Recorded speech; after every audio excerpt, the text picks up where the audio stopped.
Okay. It doesn't taste the same. Okay. Okay, so something like that, that would be a better option. So then you know that the energy content of your meal is not high as the usual kili-willy by the wayside. Okay, so and if you're craving for something like eggs, go for the boiled options rather than the fried options. So that is what I'll call the healthier options of snacking. Then aside that, if you're really craving for something and you're on a diet to lose your weight, I think it will be better to just go for a little portion. Okay, just to satisfy the craving, but not to over-satisfy it. So just a little. I'm just saying things in my head. You know, I mean, it's better than me telling you not to even try it at all. Okay, so once we are having the conversation about healthier options, can we substitute the healthier fats for unhealthy ones? For example, I've been told that vegetable oil may not be the healthiest option out there, but maybe sesame oil or olive oil or coconut oil may be better. So is it better if I fry my clay with coconut oil? Okay, so in terms of energy, oil has the same energy, all forms of oil. She just said that before you. Yes. Yeah, she's not. So I'm just going to, you know, emphasize on that. It's the same energy. But in terms of quality, okay, coconut oil has a higher heat resistance. So when you use it for your deep frying, it's better than using your canola oil or your sunflower, flaxseed oil, because they have a lower heat resistance. So then what I mean by heat resistance is the longer it stays on fire, then the higher the chances of it transforming into a bad fat. Okay, so coconut oil will be a better option for your deep frying. But not necessarily for general weight loss. Not necessarily. Because people have said, you know, just substitute it with extra virgin olive oil and use that for your frying instead of just going with regular vegetable oil. Is that true? So that's, like I said, it depends on who we are talking about. Assuming you are looking at someone who has issues with cholesterol, like we discussed the other time, then you recommend these healthy oil options. But then with weight loss, it's the same. Any form of oil has, we are looking at calories in weight loss. Calories is the key thing. So those who take medication, because you've said that fat diets don't work, and that really changes in lifestyle is the way to go, and exercise. I'm sure you would add that very quickly. But what about the pills and the supplements and all these shakes and stuff that people drink? Do they help? Okay, so we have people with, as dietitians, we recommend this for, let's say someone has to go for a surgery and you need to lose some drastic weight, that's fine. But like I said, when it comes to weight loss, you want something more consistent.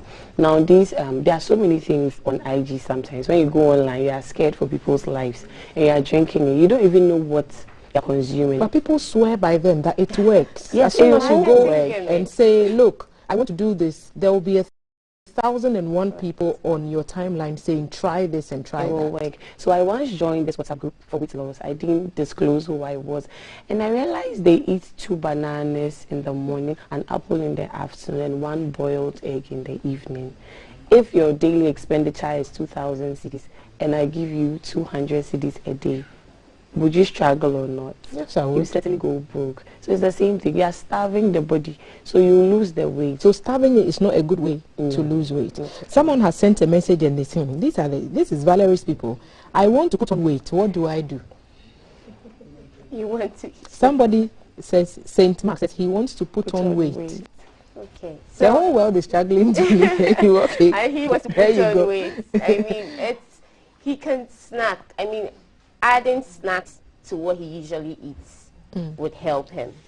Okay, that's would help him gain weight. Okay, so maybe in your final comment, what would you advise people who are trying to lose weight? What should be their regular eating plan? Breakfast, lunch, dinner? Okay, so I'll advise that they cut back on portions and add more vegetables. The vegetables will keep you full for a longer time. So if you're the type of person that likes to snack, you're making I know. I keep making faces, I'm sorry. If you're the type of person that likes to snack, eating a lot of vegetables and fruits keep you full. Have you realized when you eat beans, it takes a longer time for you to go hungry? So one win for wache lovers. Oh yes, okay. And beans lovers, because you feel full for a longer time. So you not go snacking on the fizzy drinks and all those things. So eating a lot of vegetables helps. So that's across from breakfast, from lunch, and so what would to add to that, don't skip your meals. Okay, so when you skip your meals, then you get so hungry, and then when it's time for you to eat, or when you decide to eat, you tend to eat more. And late night eating as well. Yeah, late night eating too can lead to obesity. So, and also increase the risk of central obesity. She spoke about your waistline being big, so that increases your risk of cardiovascular diseases. So it's not healthy to eat late. Is surgery an option for weight loss in Ghana? A healthy option? Surgery. Because you are from the reconstructive. Yes. Yeah, do you do a lot of cosmetic weight loss related surgery at the not, unit? Not much. Okay. But it depends on the kind of weight we are talking about. If it's something that cannot just rely on only dietary restrictions or lifestyle restrictions, then surgery, a bariatric surgery would. Okay, ladies, share your handles and let's get people who may need your services in touch with you so that they can get help if they choose to. Okay. Yeah. Benny? So on IG, you can follow me at Diet Right Ghana or Mami Kesoa. Okay, you? And on IG is dietitian Mariama. So, guys, lose weight the right way. Contact a dietitian, let them assess you, let them find a plan that is tailored for you, rather than, they've said going on fat diets or taking pills or supplements that may not be sustainable. I've been doing this with Benedicta Keswa-Addo from the Institute of Clinical Genetics, Kolebu Teaching Hospital. Thank you, Bene, for coming. And Ariama Akani, National Reconstructive Plastic Surgery and Burn Center at the Kolebu Teaching Hospital. Ladies, thank you so much. Healthy weight people, so we are all for you. And follow them on their social media handles as well. Valerie is standing by to link up with our team on the ground to monitor traffic situations in the capital. Wow. Thank you, T. Well, good morning from this side. Traffic was already building up as at 5:30 a.m. and so we're going to be connecting to my colleague Alan Darrell, who is around the La T Junction, to bring us updates what's happening there.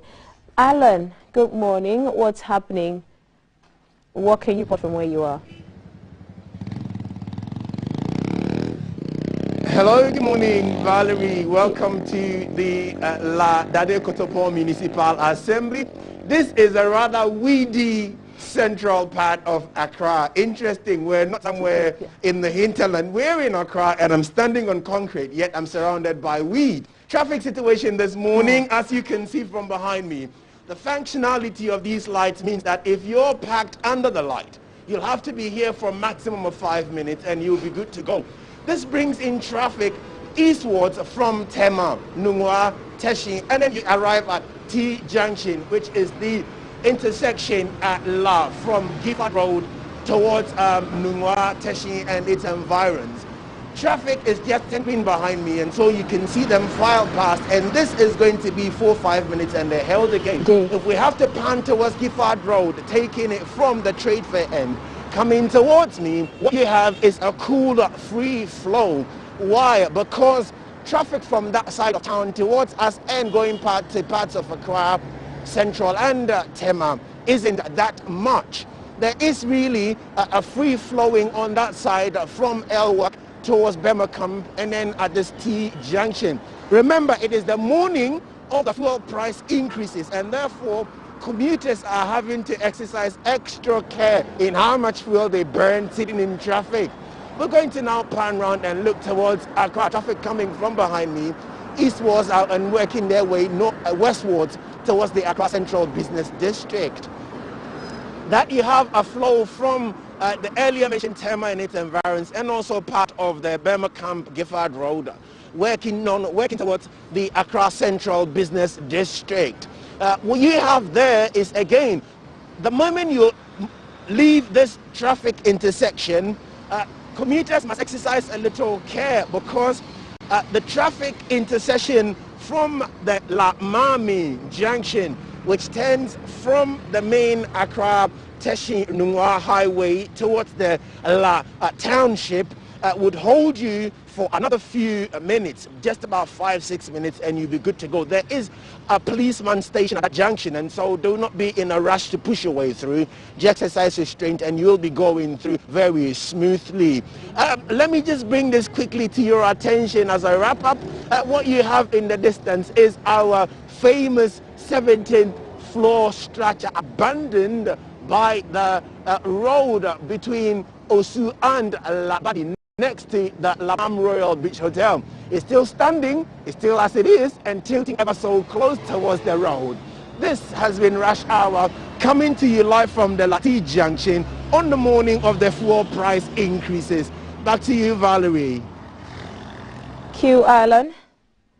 Thank you, Alan. That was Alan who brought us traffic updates from the Lati Junction area. So if you haven't left home, you can see what's happening. Traffic has already started building up, especially from those coming from Tema and Intevala, heading towards Accra. We are going to be connecting to my colleague Jay in a bit, but before that, remember the show is brought to us by kind courtesy of Awake Purified Bottled Water. Now, if you buy 1 bottle of Awake Purified Water, a fraction of that goes to the Cardiothoracic Center, where it's people who cannot afford medical care. That money is used to pay for their bills. And also Adonko Next Level Energy Drink, Shield Acrylic Paint. Airtel Tigo is responsible for my side of the couch later on in the show. And then Cheesy Pizza as well. Remember, the show is interactive on all our social media handles, and we are live on Facebook, we are live on YouTube. So follow our stuff, share, and ask people to share as well and follow us. YouTube, Twitter, Instagram, and Facebook. The show is interactive as well, and so you can send your messages, your submissions, videos as well on traffic situations wherever you are on our WhatsApp number, which is 055-5561034. Kaf is getting ready to sit down with his gentleman to discuss what's happening, trending on the newspapers and the headlines, and my ear is telling me that Jay is ready to connect with us. He's going to be coming from the Shiashi area, and there is Jay. Jay, good morning. What can you report?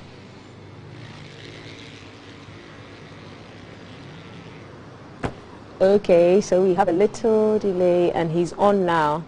Jay, stop dancing. Good morning, everyone. It's still hashtag GTV Breakfast. Welcome to Russia. My name is Jay Gabra. So this morning's report is a form of update for road users who usually ply this route. I'm presently at Shiashi, and if you remember, the Ministry of Roads, acting through the urban roads, advised road users and the general public who use this side that the boundary road from Tetekwashi will be blocked for some road works to take place. Over the weekend, we passed by and saw them going about their work, and there were some fears that the work will carry on for more days than they told us it would be. But I'm happy to report that this morning the work is done and traffic is flowing for those who are heading in the opposite direction. But for those who are coming from Oponglo, Legon, Medina, Adenta and its environs, it's traffic as usual. You already know the situation for those coming from that side.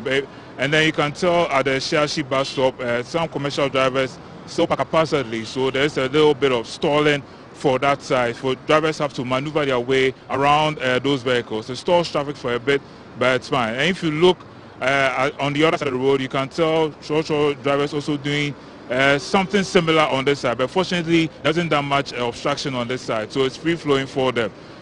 You can tell for those who are coming from the Emmanuel Eye Clinic, Shashi Emmanuel Eye Clinic, heading to the main road, there's also some amount of traffic there, especially for those on the Lagos Avenue heading to the main road. And if you can just see beyond that area, you can tell it's thick traffic for those who are coming from Lagos and its environs. That's the situation you'll be facing this morning. So if you are afraid the road works will not be done by today, I just want to assure you it is done. The engineer is done with fixing the road, and I'd like to direct your attention now to the boundary road where the engineer blocked over the weekend. You can tell he's done with the road. There were some potholes which were right where road users are using presently, but he's patched it up for the asphalt overlay it's already been done. So now road users can use that side and head towards East Legon, Shashi, and all those places. They can even head towards American House. And if you can look to the station, you can tell there are passengers looking to board vehicles. Hawkers are selling their wares and all that. And it's a brisk Monday morning after all, so it's business as usual for everyone. And now I'd like to direct your attention to those who are now heading to the central business district. It could be 37, it could be Accra, it could be Tekel, and this is what you'll be facing on that side. So you can tell at Spanner Junction presently, there's a thick traffic at the moment. I know it looks scary, it's a sea of red lights, but it's free flowing for you. If you know a shortcut, I advise you use it. But I would say if you use the main road, you are fine. So the road works is done. You can tell for those coming from Tetekwashi who are using the motorway and coming down here, you can tell it's free for them. So you face no obstruction at all. So the road works is done. We want to congratulate the engineer for a job well done, finishing on time. There is no stoppage whatsoever on this side of the road. So this has been your rush hour update here from Shashi once again, like we did on Friday. Back to you in the studio. Thank you, Jay. So that was Jay who came to us from the Shiashi area, and from what we saw, the contractor has completed his work as promised, and so the road is free again for users to use that road. You're still watching GTV. The hashtag to follow is GTV Breakfast. We're going to take a quick break. When we return, Kaf will be sitting down with his gentleman to discuss what's trending on the headlines, and so here's a quick break. For BBC Studio One, this is the Breakfast Show.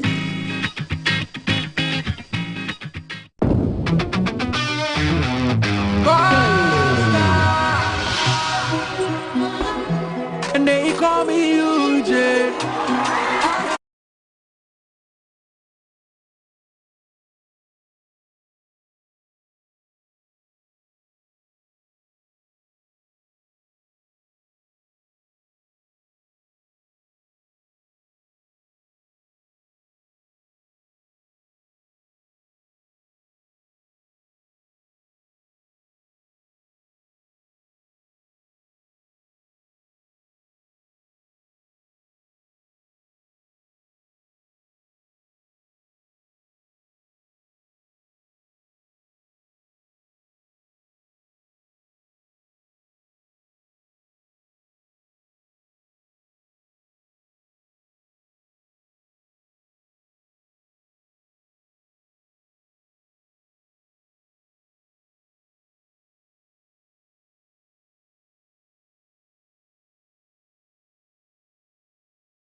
your soul.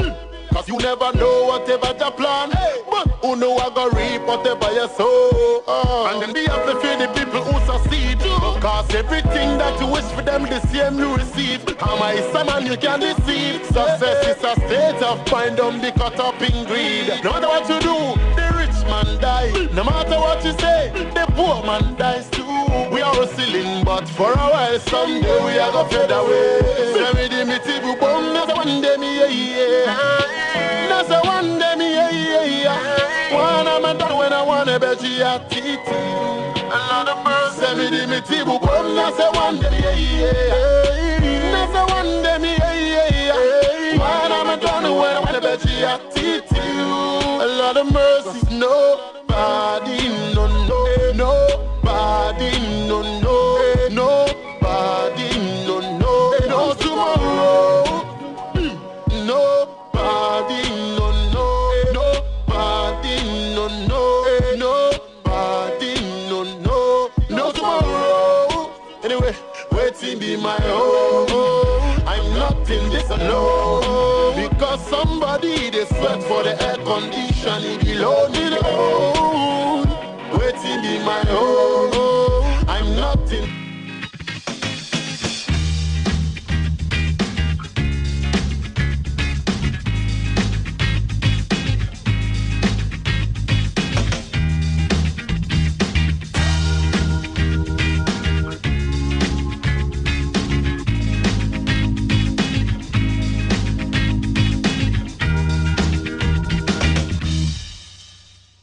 Hi, good morning. Welcome to the show. Today is the 18th of October 2021. Hashtag GTV Breakfast.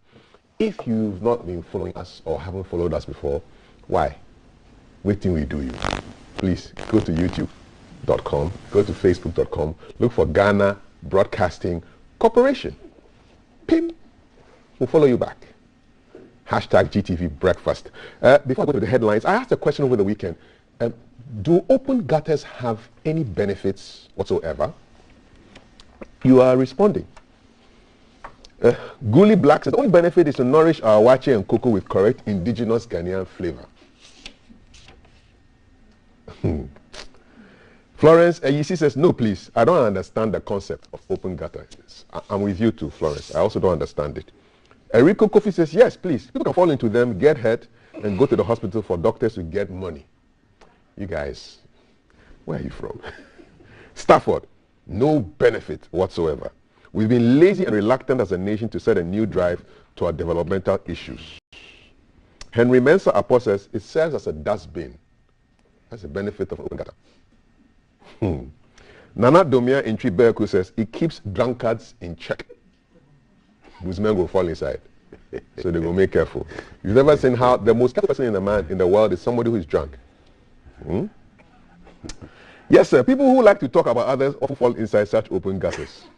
But on the more serious note, this is something to think about in our country. And finally, Sewonu Yao Ernest says, the engineers should come and tell us. But in this country, the way we pour things into gutters and expect them to be carried away by rainwater, open gutters would be easy to desilt in case they get choked.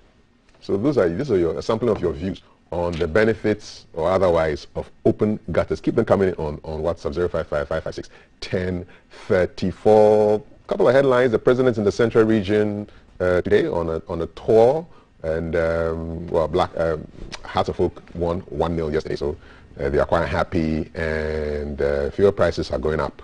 We'll talk about that later. But for now, let me introduce my guests who are here. Between us three, I think we have the Ghana flag duly represented, all colors. Wallahi. Titus Ni Kwate. Titus. Be careful. Honorable Daniel Ni Kwate Titus Glover is a former Deputy Minister for Transport, and Chairman Mona, Bernard Mona, former Chairman of the PNC, currently a farmer, expecting his harvest just around the corner. Gentlemen, you're both welcome to the show. Thank you. Red, gold, green, black, we decide. We cover Ghana. You know, see? Is he Ghana Malema? No, he's just Ghana's Mona. Ghana Malema. Ghana's Mona. Gentlemen, hope you're good. But you should acknowledge his excitement about my birth. Okay. I will soon get him one. You soon get him a beret. I will give him a 2-star general. 2-star general. You're a 3-star. Yeah. Talking of generals, we'll talk about that later. Nice news coming from the Ghana Army. But let's go to I think you also deserve one. Just give me 1 star. Okay. I'm not on a 3 level. I'm not on 2 also. Okay. So 1 star is good for me. Ghanaian Times, there's a swoop in the eastern region. Over 100 Qnet agents and other criminals have been grabbed. Now, what is Qnet? So Qnet is a global e-commerce based direct selling company providing customers around the world unique high-quality products and services while giving them the opportunity to build a sales business by promoting those products. This is what it says on their website. More than 100 suspected criminals, including some Qnet agents, have been arrested by personnel of the counter-terrorism and concentration camp of the police at Huhunya in a special operation in the eastern region. So this operation was part of an intensive 2-week training for the personnel of the camp at Huhunya and was to ensure peace, public peace protection in the communities and crime combat. So the suspects are made up of Nigerians, Malians, Burkinabés, aged between 15 and 35, apprehended in those areas, including Somanya, Koforidwa, Okre. So, your thoughts, really? Bernard, I'll start with you. Good morning to you. Good morning to Chief Glover and to the many unseen technical persons who ensure that we are able to be seen and heard, but who are themselves not seen, but they do the bulk of the work. I salute them for the work they are doing. Sometimes I'm in doubt of what our security wants to achieve. And I say this with every energy at my command, that in some instances the police discharge their duties creditably. In some other instances, there are question marks as to the kind of operations they embark on. Not long ago, around the Shashi, in daylight, we were told that some 3-4 armed robbers were shot. Yeah, gunned down. The question I asked is, what were they robbing at the Shashi area in the middle of the traffic? What was it that they were carrying to be seen as armed robbers?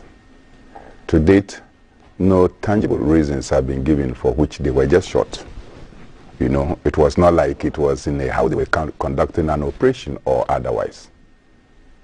They were shot in the middle of moving commuters. Were they not working based on intelligence? So, which house were they attacking? What was the intelligence available? You run into people in the middle of traffic, start shooting. You could have injured other people who were told at the end that it was armed robbers. I still have questions about such things because I want to know if there is armed robbery, there must be a property. There must be an institution or something that is being robbed or a person. So you doubt what the police is doing? I honestly, at that instance, I asked myself the question, and I'm sure that you will also ask. But let's come to Qnet. I will come to Qnet. I'm just using this as a build-up. Now, from the intro that you have read, what is Qnet supposed to do? Well, it's a network marketing company, but there have been several complaints about criminals swindling people under the guise of doing network marketing. It's a bit like the World Remit, where people are taking advantage of World Remit to do their So Qnet, are they legal in their operations in our country? If they are recognized by the laws of our country as a business outfit that can do their work, then going to swoop on the people. The fact that there are Nigerians, we have the ECOWAS protocols.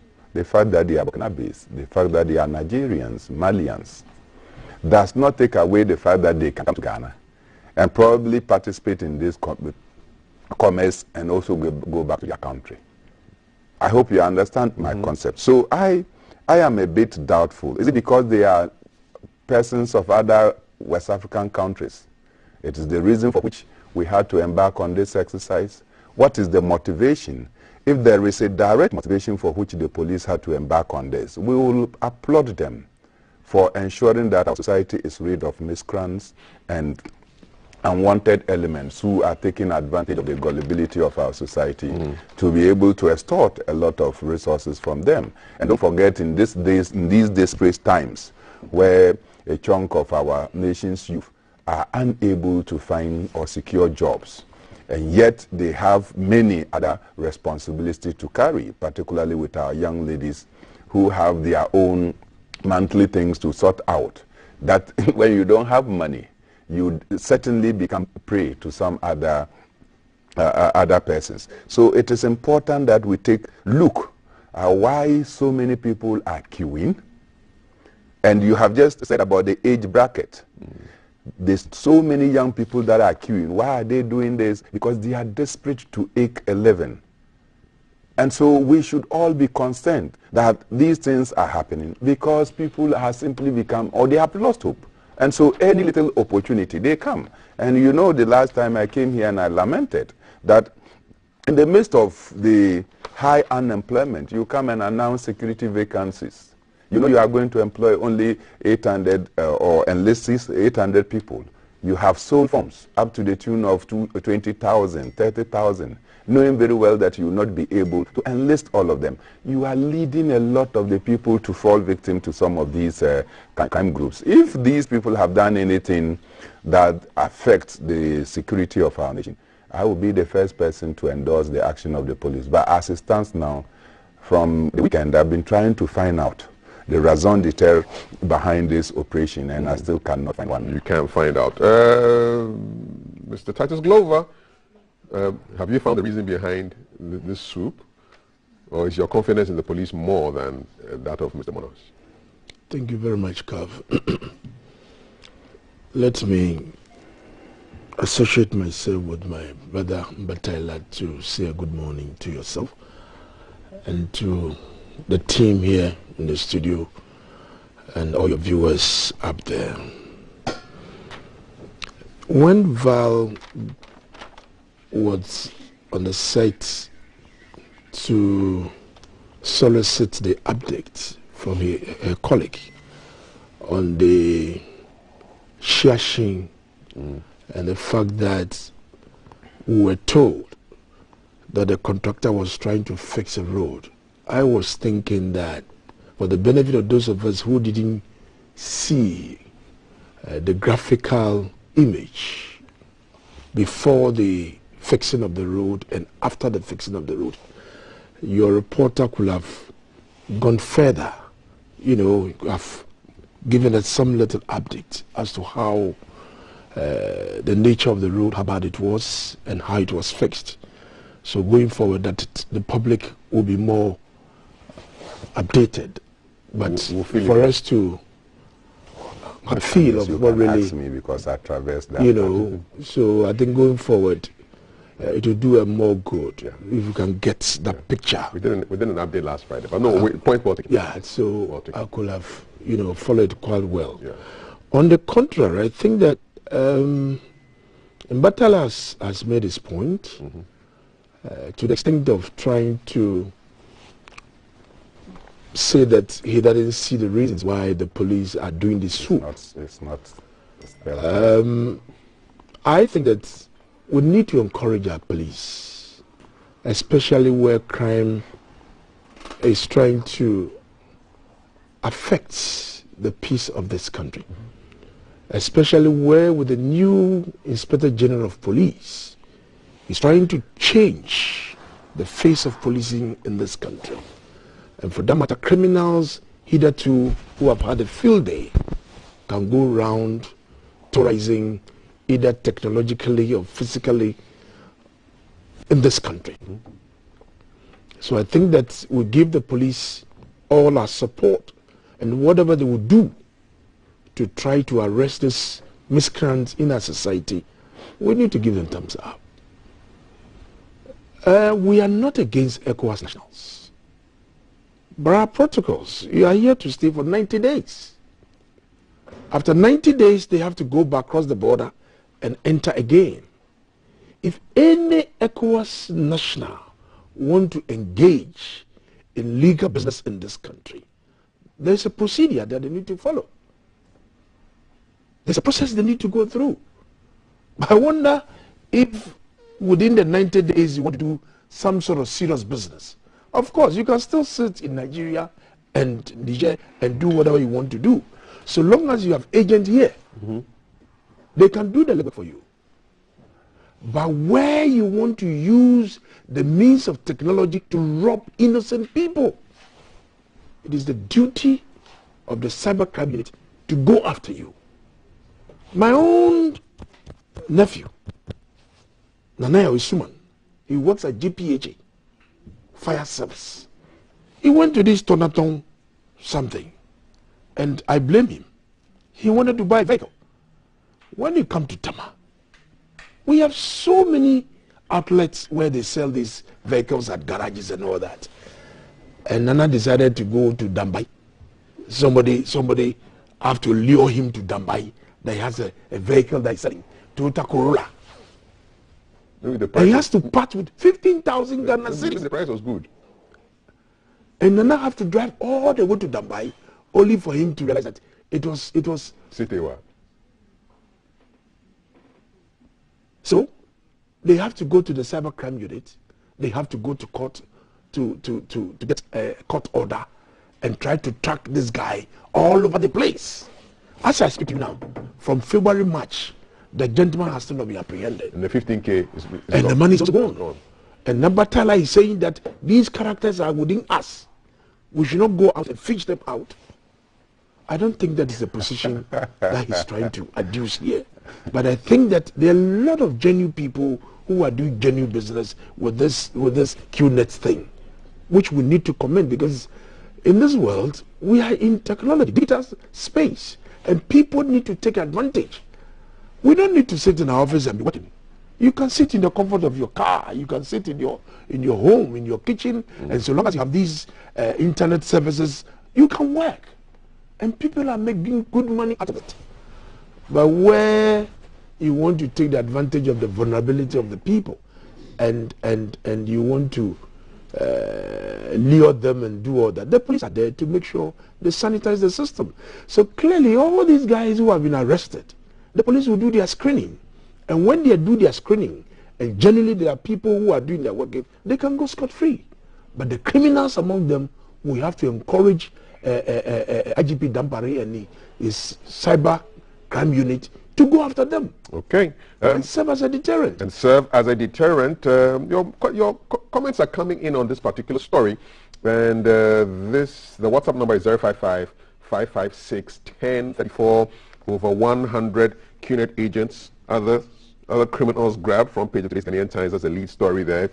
And someone says, "Good morning." Specific crimes for which they were arrested. I'm sorry, investigations are underway. So I was once a victim of this Qnet. This is Samuel from Tema Newtown sending us a message.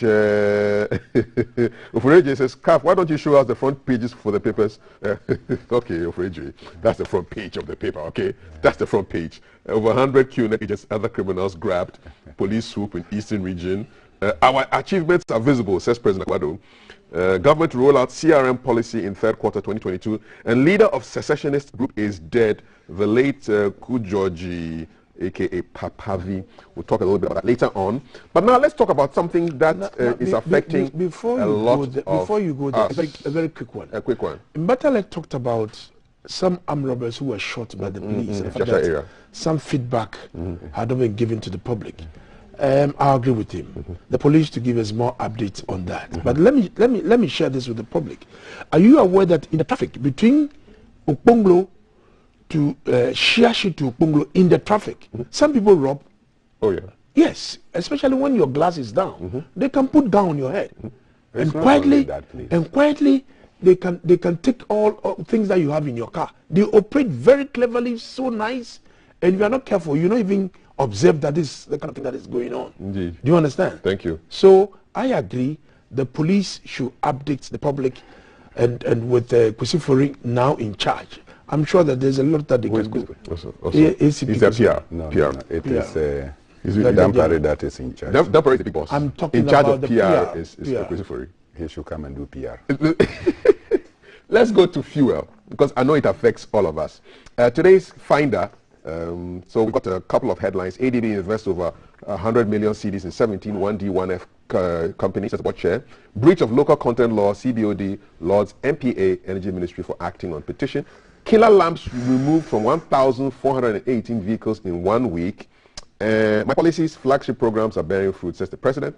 Big one I want to look at today is 28% hike in fuel prices in 10 months due to 65% and higher hikes in price of imported products. Page 2 details, and then I like the way Finder always breaks these things down. So in line with global trends, that is what Finder is saying.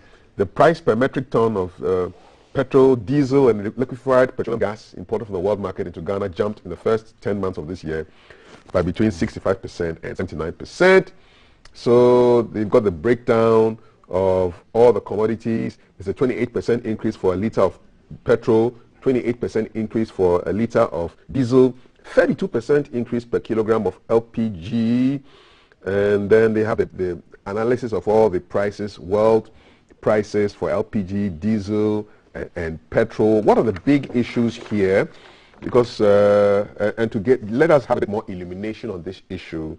I'll be speaking right now to Fritz Moses, who's a research analyst with the Institute of Energy and Security. Mr. Moses, good morning. Welcome to GTV Breakfast. Good morning.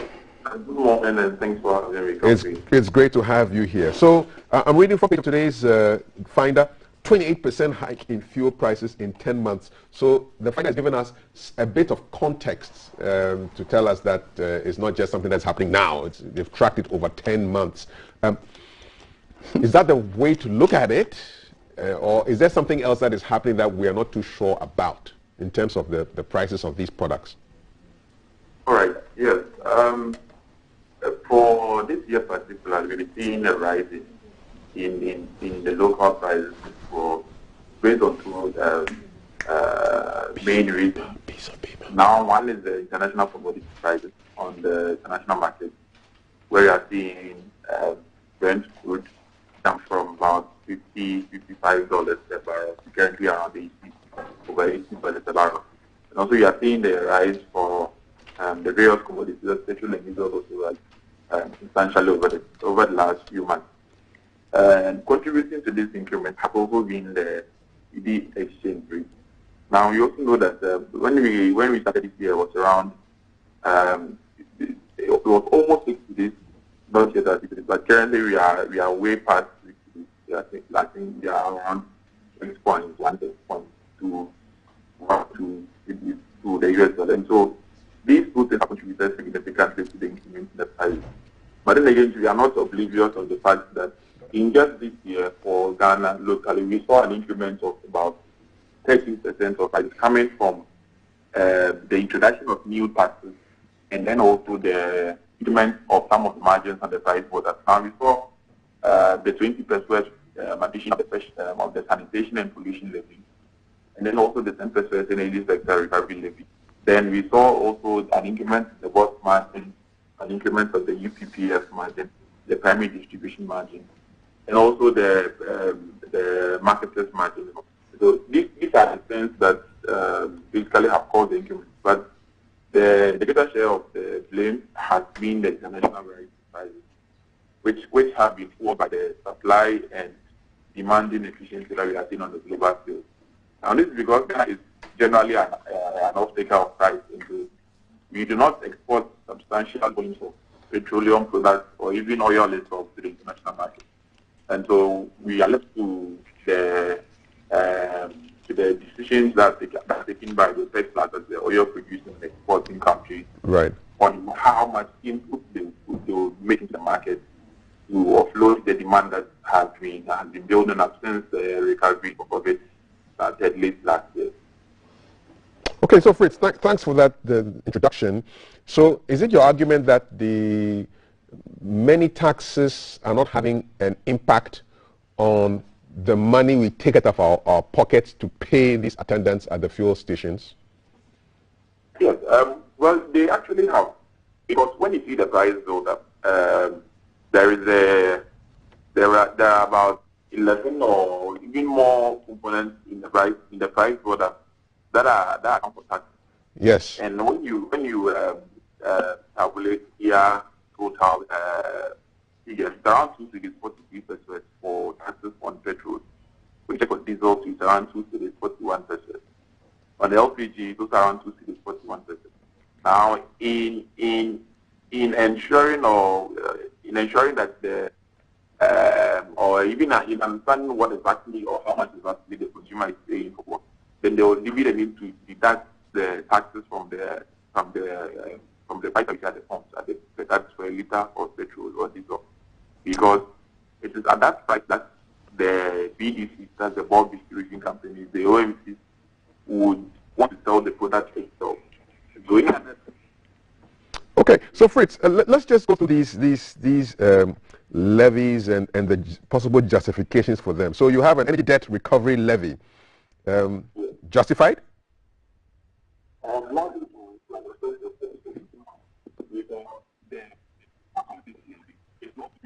We're losing you a bit.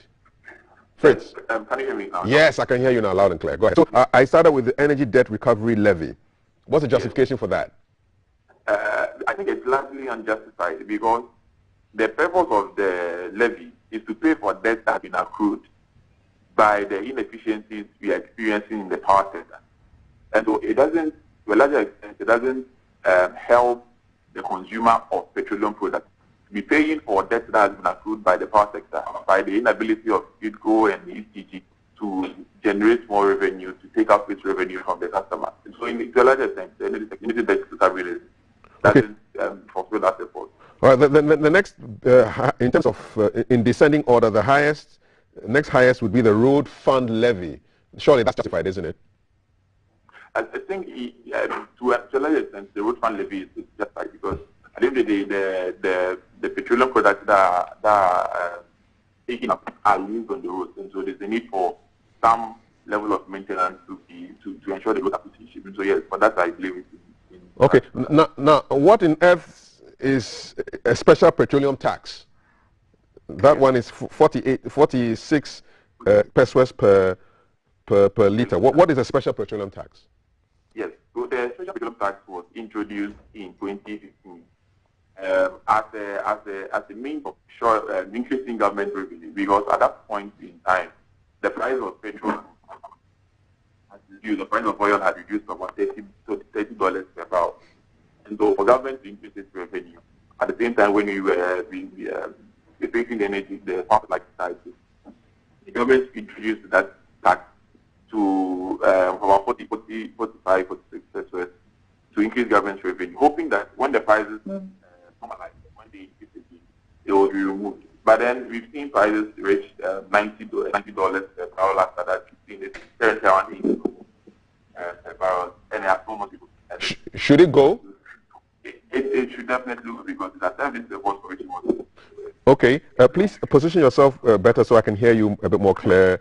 I have Fritz Moses on the line. He's a research analyst with the Institute of Energy and Security. We're looking at the energy levies in the price build-up. The next number I want to look at, okay, we won't talk about market margin because no marketer is going to tell me that they don't deserve their margin. So we'll put that to the side, but we can discuss maybe the quantum of that margin. Let's look at the energy sector recovery levy. It's at 20 pesos per liter. What's the justification? Yes, again, more like a double taxation, because you already have an energy debt recovery levy, and also we are having, introducing this new levy is more like saying the same purpose. And unless there's no reason why we should have two different levies from the same function, I don't think it serves the right purpose in the price for that. Okay, briefly before I let you go, price stabilization and recovery levy, what does that mean? What are we stabilizing? Yes. What price is being stabilized? Right.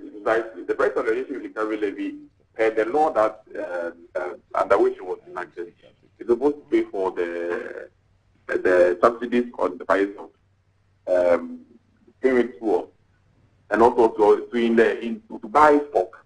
So what is just supposed to be used for is that when we have low prices on the international market, the government of Ghana should be able to buy so much oil or full up and store them, so that in the event where prices rise up, you can rely on those stock reserves to lower or to maintain or stabilize the local prices in Ghana. But then over the years, we've seen that we've not seen an accounting of the price stabilization recovery levy to begin with, and we've not seen how that levy has been used to ensure that prices have been stabilized. In years 2019, first quarter of 2019, we saw it being withdrawn or suspended. But didn't fall then. We've seen it being suspended now, or potentially to be suspended by November. You don't see prices falling, and so you don't see how that levy in the price is being serving the purpose for which it was intended. Okay. Last but not the least, the Sanitation and Pollution Levy.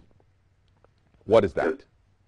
Yeah. So there has been arguments that the petroleum sector is causing more harm, and of course we all understand that so with the environment, and so in a sense of having the petroleum sector consumers also pay out for the participation in the role of pollution of our environment. We should have it there. But then the argument that we think should rather be had is the fact that the persons who are involved in the production and exploration of petroleum products should be those who have been taxed, not the consumer who is taking up the risk or the material. At the end of the day, you leave those who are culpable for that, and rather charge or tax people who have nothing to do with it. And so I don't think it's essential to have it in the price border for petroleum products. If you could take out any of these levies, which one would you kill today? I think maybe what we have discussed can be taken out actually. It's only need a political one. I mean, the current president campaign against the stabilization recovery levy, calling it a nuisance tax, and that if it comes, he would remove it. At that point in time, it was believed. And we believe that we still want to believe that it is his position that he wants to remove it. And then he wants to actually, act on the promise that we did. And we believe we should be able to take out the price of the special petroleum tax. The UPPF, the current price stabilization recovery levy, has outlived its usefulness. We believe that it can also be taken out of the price order, if not permanently, perhaps in a longer period than the 2 months that we have been. And finally, how high do you think petroleum prices, these prices can go? Diesel, petrol, LPG, how high? Yes, because we are relying on the international, we are being affected by the international market fluctuation.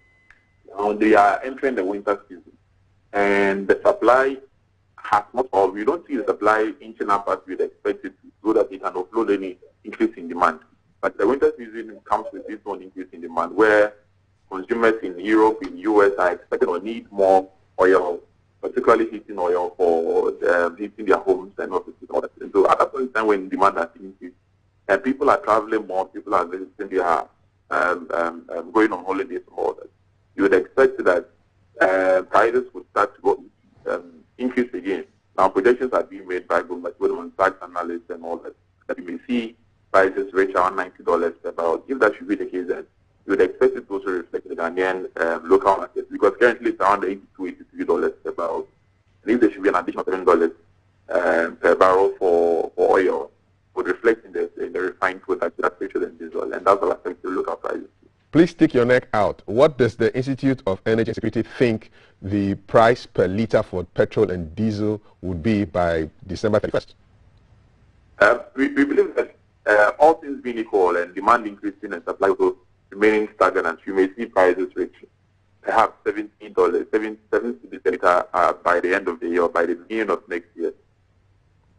I thank you for your time. Fritz Moses is a research analyst with the Institute of Energy and Security. He was talking about the hike in fuel prices and the price build-up, the various levies that make up this, and reflect in how much we pay, whether by Momo or through our wallets or our purses, when we go to top up our vehicles. It's a front page for today's find, a 20% hike in fuel prices in 10 months due to higher hikes in price of imported products. Mr. Mona, what's your feeling with the story? Anything surprised you in what Moses said? Nothing spectacular, just to say that we have a very lethargic government, very uninspiring, that is unable to augment revenue without necessarily taxing the people to the tilt. What would the PNC administration do? We have insisted that no country or government in the world has taxed its people to prosperity, and that in the wake of COVID-19, when private businesses were forced to close down, majority of these businesses are still struggling to recoup their operational expenditure. Don't forget that overhead, despite the fact that you close down, some overhead expenditures had to be paid, and therefore most of the private businesses had gone underwater. It is important that there should be tax incentive, for that matter, to all these companies so that they will be able to regroup themselves, re-energize, and then spring up. So you think taxes should rather come down? Absolutely. How does the government make money to build roads? That is the point. When government decides that it is not the business of government to engage in business and allow itself to be emasculated and muzzled out of productive sectors, you don't control any aspect of your gold or extractive sector. You give it out for private development, and your interest is to get royalties. You don't control anything about the telecom sector. All you get is tax revenue from it. You control only 13% in your oil sector. 87% does not come. So huge revenues are lost. It is important that government will take steps to ensure a strategic ownership of some of the sectors, so that even if the tax revenue is not coming, government is able to rely on the direct revenues and profits and dividends that these companies and corporations will generate. Government has shied away from that. And once you shy away from that, it means that the issue of revenue mobilization is dependent on the private sector that is now becoming accounting smart. Remember, they use smart accounting to be able to depress their profit margins, and therefore the taxes that they will pay to government becomes insignificant. And you do know that until 1988, there was no taxes on petroleum products in this country. But as soon as government realized that petroleum products have an inelastic demand, when we say inelastic demand, it means it doesn't matter the extent of the price increase, the quantity that you consume remain the same. So if my chief will have to travel all the way from Tema to Accra every day, and he needs to use 1 gallon of petrol, irrespective of the price, once he has to come to Accra in his vehicle, he must necessarily go and buy the 1 gallon of petrol if he doesn't want to get stuck on the way. You understand? Similarly, all of us, even depending on the age of your vehicle, the fuel that you have to consume, the quantity that you have to consume will increase. And therefore, government finds it as an easy, lazy, uninspiring way of mobilizing revenue, because there is inelastic demand. So when the price is up, people will necessarily buy the same quantity. You can't park your car and begin to start walking the distance that you have to walk to your workplaces. And that is the reason why we are having all this predicament. I have no doubt with the position that the finder has taken, telling us that well, prices of petroleum products are increasing. Of course, we know the affiliation of the finder to the governing party. But you see, the Fritz Moses has already said it. If you take away the taxes, the levies, and other components that we have added, that is almost 51%. So taxes will come down. The prices will come down at the pump. So even when the well prices are on the high, you are controlling the taxes, the levies. Why are you not doing anything about that? Let me pose that. Why are you not taking away the so-called nuisance taxes that President Akufo-Addo spoke of when he was in opposition? Why are they still in place? It is because, as I said, we have an inelastic demand for the commodity, and therefore, irrespective of the price, government thinks that, look, one way to make money is that once you increase the price of petroleum products, people will buy at all costs. People from Wa, from Sankana will come to Accra, they will come to Kumasi, they will board vehicles, they will consume fuel, isn't it?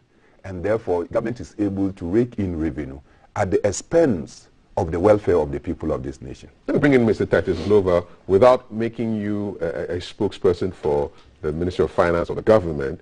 he's asked a couple of very interesting questions. These taxes were campaigned against, and why are they still around? Is this a lazy way of raking in money for government purposes? What are the effects of these policy decisions? Thank you so much. I think we need to put it on record that ontologically, when we assumed office... Ontologically? Yes, I'm talking of facts. It's established facts. Okay. That 17 different nuisance taxes were abolished by government under the first term of President Akufo-Addo. Did any relate to fuel? Of course. 17 different taxes, because it had some sort of... I'm not telling you, when you were talking, I was quiet. So please, allow me to flow. I don't like this style of interjection. Mr. Host, when you were talking, I was quiet, and you said all kinds of things. So please, cool down and let me flow. When you do that, you distort my flow. Cool down, please, cool down. Cool down. I've said it, and I'll repeat myself. 17 different nuisance taxes were abolished in the first term of President Akufo-Addo. I think around 2018 thereabout, and it had some effect on the people. I am happy that the Finders publication has given us, you know, the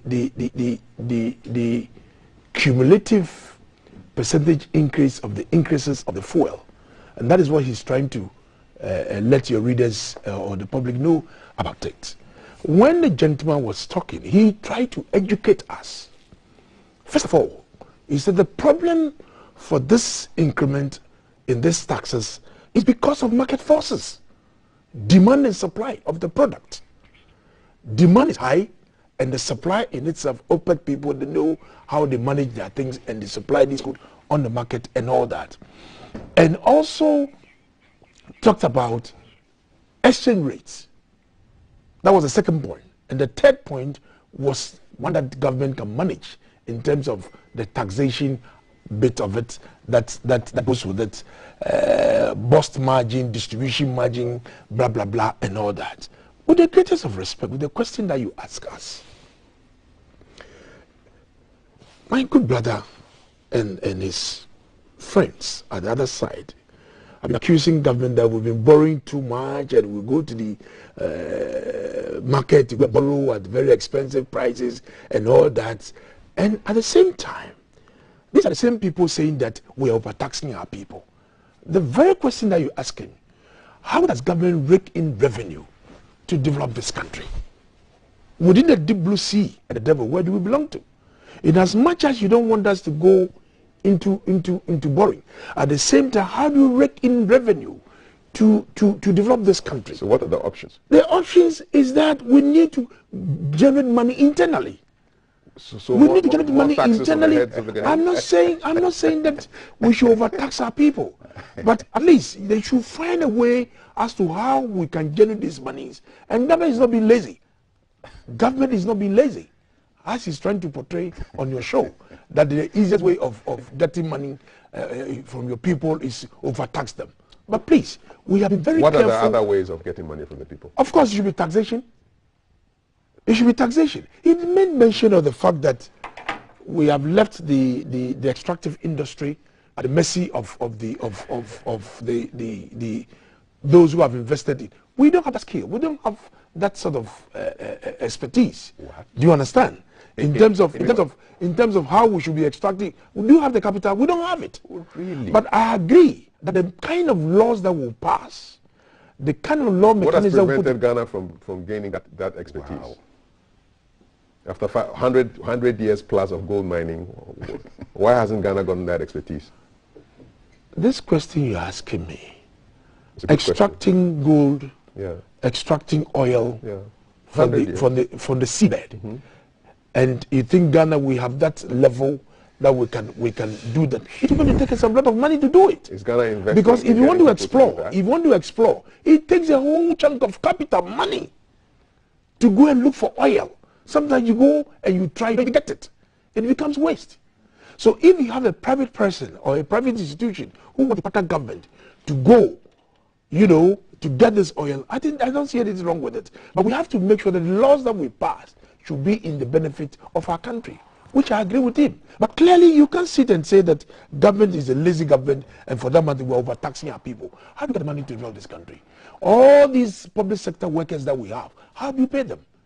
Should government say that one day, we are not able to pay government workers? You see what is going to happen in this country. It will be wearing this red beret with the 3 stars and ranting all over, sitting on a high horse to say that government is ineffective, government is incompetent, and we cannot even pay government workers. That is not so. On the issue of energy sector debt recovery levy, it's only 35% that is used to pay these debts. The 65% is going to be used in fixing energy challenge problems in the country. The law that was established does not mean that all the money that you collect, you should go and pay for debts. 65% will be used in fixing energy-related problems in the country. It's only 35% that we use to pay energy debts. So clearly, let us not. Are you happy with the taxes, though? The levies. Are you happy with all the level, the quantum of levies?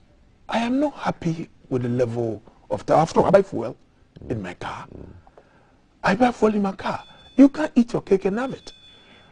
We cannot eat your cake and have it. He made mention of government not supporting institutions. When this COVID struck, didn't you hear? Didn't you see the stimulus packages that government managed to support private sector? Government workers got an increase of 4%. Would that cushion all the, I'm saying that we government provided stimulus to some institutions so that we can bring them up to speed. And today, gradually, some of these, what do you call it, the COVID effects of the economy has risen. The last time that was published was, I think, about 30% out of 0.9% of the growth of the economy at the time of COVID. Now it has come up. Gradually, we are going there.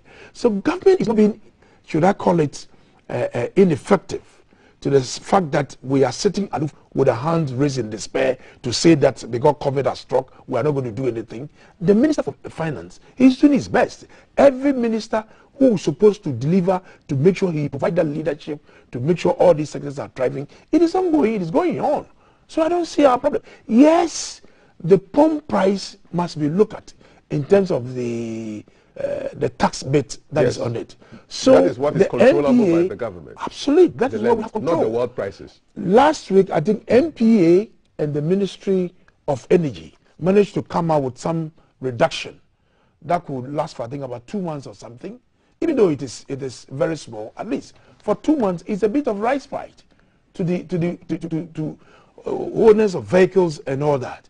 If this is what the MPA has done to cushion us for 2 months, we can still go back and say, look, the 2 months is not enough. Now look at it, but let us know that the fact that we are doing that, we are denying the state the revenue to develop.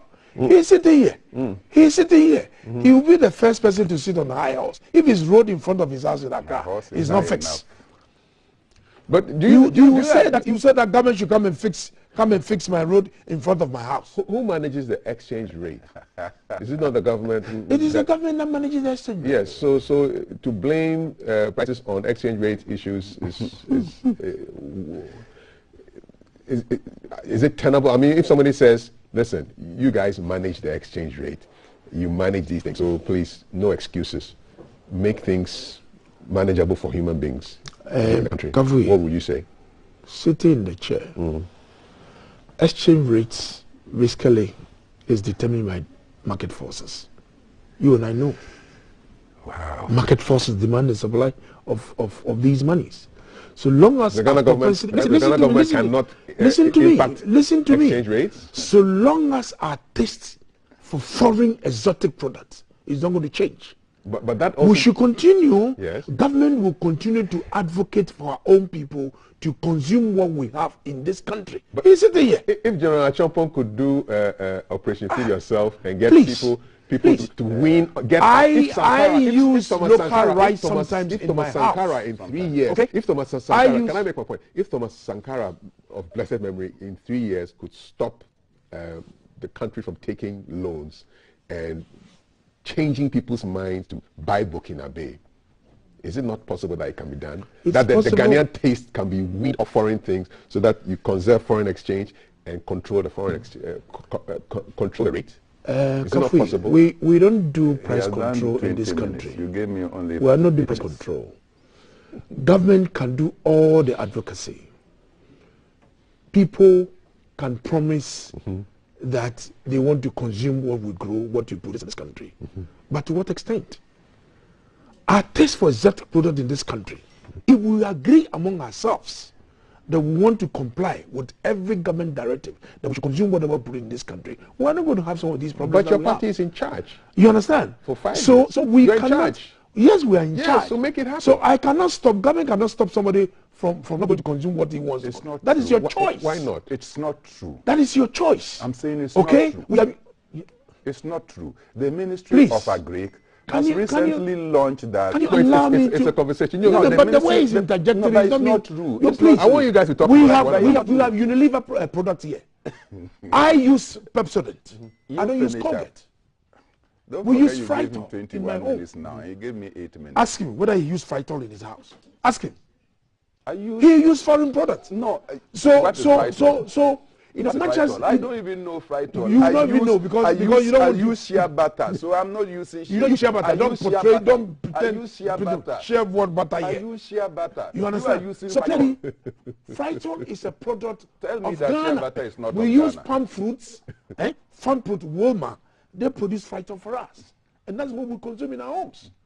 So don't pretend as if you use shea butter. I use shea butter. How many times do you use shea butter? When you came to Sankana, you didn't eat food from shea butter. Please don't go there. You didn't. I never ate shea butter food. Oh, so you decided to not eat.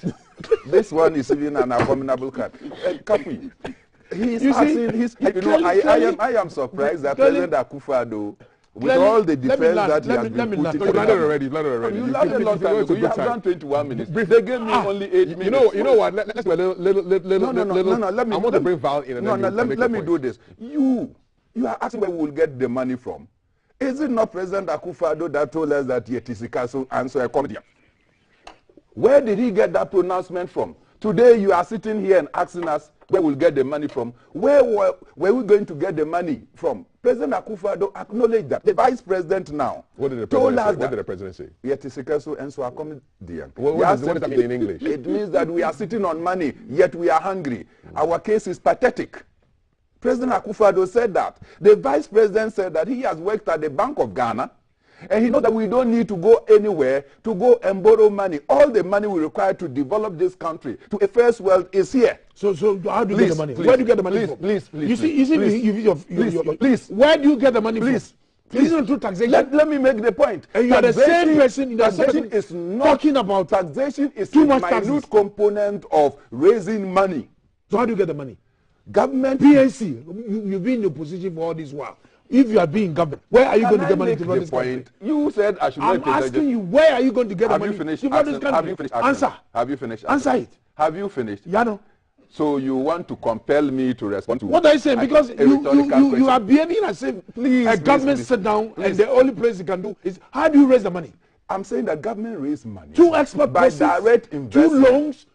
You ask a question, you answer your own question. So let me answer.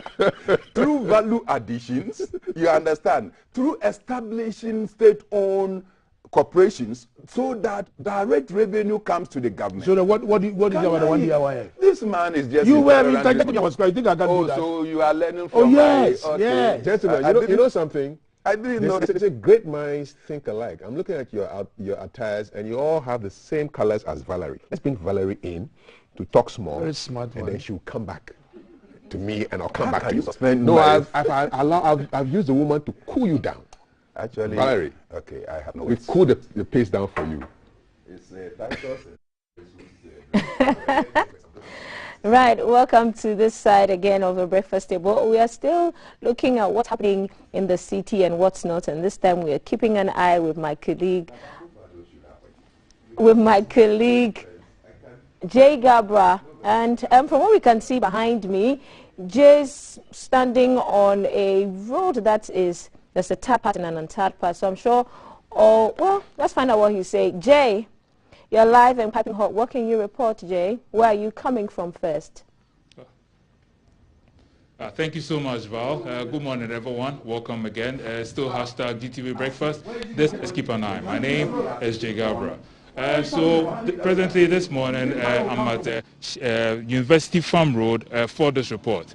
I don't know if it's the name, but from time immemorial, farmers have always complained about their feeder roads. Transporting their goods from their farms to the markets has always been a problem for them. So I don't know if it's the irony or something, but this road has also been in a deplorable state for a very, very long time. It's a year of roads, and the residents here are wondering, when will it get to them? Because if you are driving through Shiashia, Jingano, heading towards this place, Trasako and all that, the road network has been overhauled, and now it's quite smooth for road users and commuters who use that side. But they are now wondering, when will it get to them?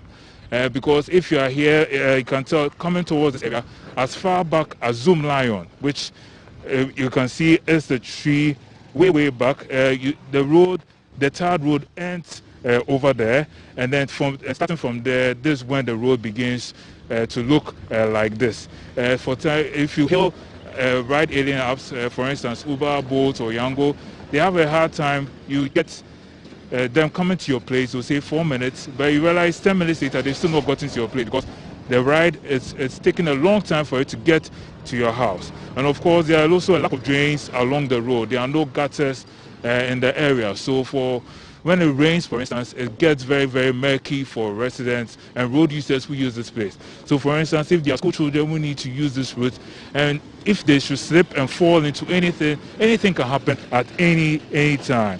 And so when it rains like that, the road becomes very, very difficult to navigate. So this area here, I've happened to get a few of the residents who can speak to camera and tell us how long they've been staying here, and give us a little history about how long the road has been like this. Please join me. I have with me, he calls himself CK1. CK1, yes. He's been a long-term resident of this area. He will be speaking to you, so from time to time, I may translate what he says. Good morning and welcome. Good morning.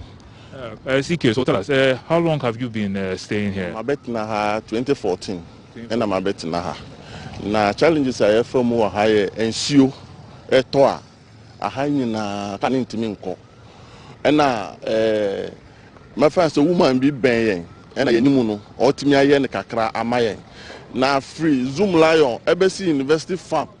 Gate na no and make fan say e kakra from hoko 18 junction there nso tantimi nko enti sisi na ya te say aban say obeye some stadium bi wo ho asisi ama ye ni agi kakra say ye kwan no e betimi aye kakra ma ye enti challenge nso to ha ebi wo kwa ye dem kura de ye ntimi because ye kura ni baby da kesu na ye den ye da enti nso asey ye bibia wa ha enti ye sira aban say o me moa because yesu ye kan Ghana for your 2 abanibi. Now your quantity here, yes, sir, by say on the boy.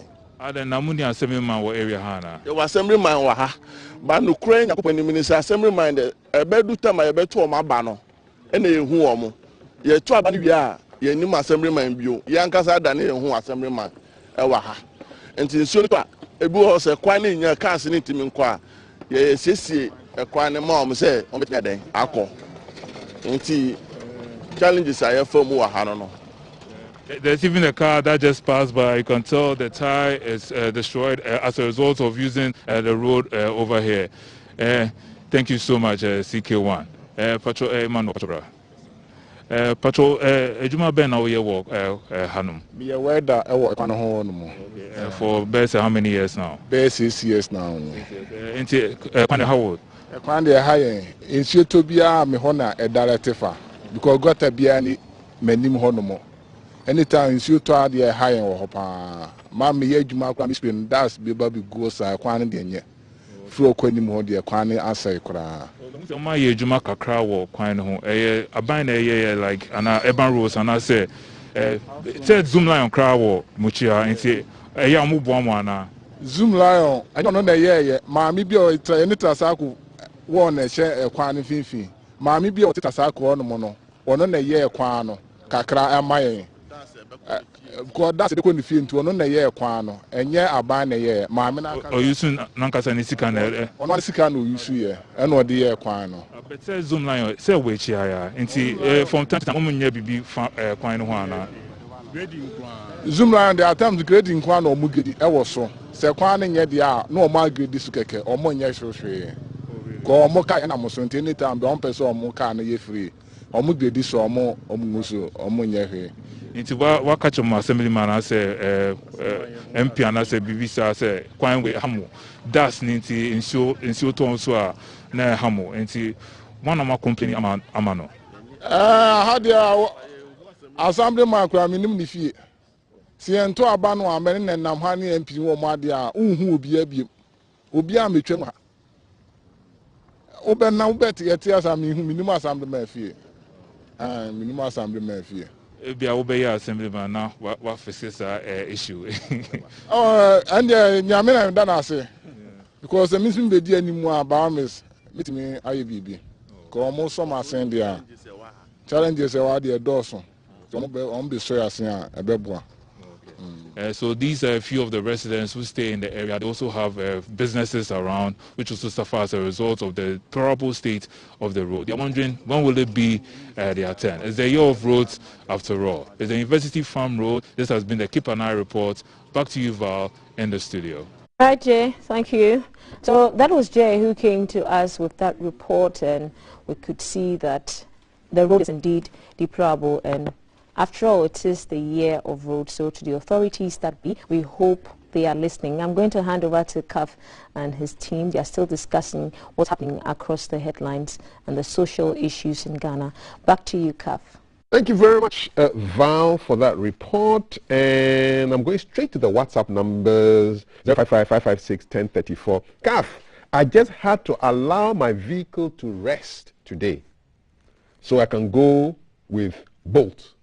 Fuel stations along my route have no petrol placards displayed. This is Lily reaching us from Dansuman. So commenting on the issue of the fuel hikes. Has to rest. She had no option, and her income for the month has not been increased to compensate the increases in the fuel price. She just told me that she had to allow her but to rest. Listen to the accompanying statement. Don't just take the initial one. She was being sarcastic to you. That the vehicle has to rest. The vehicle has to rest. Because even the fuel tax have not been displayed. And her income for the month or for the year is not going to increase as a result of the persistent increase in prices. What it means is that her net income will be lower and lower because prices of goods and services are rising with a measured income. You're bringing your university economics onto the set, but no problem. It's all good. It's all this good. One is Ankara economics. In case you just joined us, I'm here with the Messrs. Titus Glover and Mona of the MPP and the PNC, respectively. And we are looking at the issues in the news. Top news was a Qnet story, and somebody was commiserating and talking to us about how these cyber fraudsters had to be doing these things to him. There are some guys in my area doing the same, 18 to 24-year-olds. And that's a gentleman sending us a message there. And then we also looked at the fuel prices that are gone up and the reasons behind them, international issues, exchange rate, price build up. And you can respond to the issues on 055-556-1034. Let's talk about Ijapa. Front page of today's graphic. Former President John Mahama has restated his opposition to plans to reintroduce the Ijapa deal. According to him, Ijapa will be bad for the youth because it will invariably mean mortgaging the future of the youth, stating that the deal was outright inconsiderate because it was a plan to mortgage the future of the country and Ghana's youth to fund the government's desires. So it appears that this deal is being repackaged and brought back. It will be brought back to Parliament for ratification. Mr. Titus Glover, do you agree with Mr. Mahama that Ghana's future has been mortgaged, or you think when it comes in a new GAP, it will be acceptable to the people of Ghana? The first time round, it wasn't that great, but this time, I'm sure that the plan of the government is that it will be dressed in new clothes and acceptable to the people of Ghana. Thank you very much, Kav. I was in a chamber in the 7th Parliament when the Ijapa was brought and finally withdrawn. Okay. And the fact that the government believes that we did not do enough education and the good reasons why Japan was to be tabled before the House. Do you understand the deal? I mean, if you were to break it down to your son, they say, "Oh, Daddy," they say, Japan, what is it?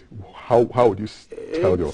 It's a way of trying to let our gold extractions, you know, that will be extracted from the country being, you know, sold on the world market at a price that we think that can give us more leverage and more incomes that we'll have used to develop our country. Therefore, is a way of trying to let other foreign companies or individuals who want to buy shares into it, so that we're able to market these products of these mineral extractions. So we're able to generate some money for the development. Is the plan to have Ghanaians part of that? Of course. We can all buy shares in it. Therefore, because you talked about foreigners, so I was just wondering. You know what I mean? Because that is where we want to sell it to. Okay. You know, why? Because we felt that we could make good money from there, so that we can use the money back home to develop our country. Okay. But we realized that we did not do much of the education for people to understand, because people were giving their own interpretation to the Japan deal. Some were even calling people names and all kinds of things. So you think education will do the So trick? I think that yes, if it's coming back, some lot of advocacy, education need to go down for the people to understand that it is not for any individual, but it is for the interest of the state, for us to make sure that we are able to market these good things about the country on the world market, so that people can buy shares into it. We can raise money out of it. Because the fundamental understanding of this Japan deal is how we can raise money to come and develop this country. For me, that is how I understood it. The time that it was introduced, the NPP had a clear majority in Parliament. Yes, now we did. That there's almost a hung Parliament, what is the likelihood that... You see, Parliament in itself go through? We always build on consensus. You know, and for me, that is the best way to go. Okay. Right from the committee level and at the plenary, most of our workings are based on consensus building. Okay.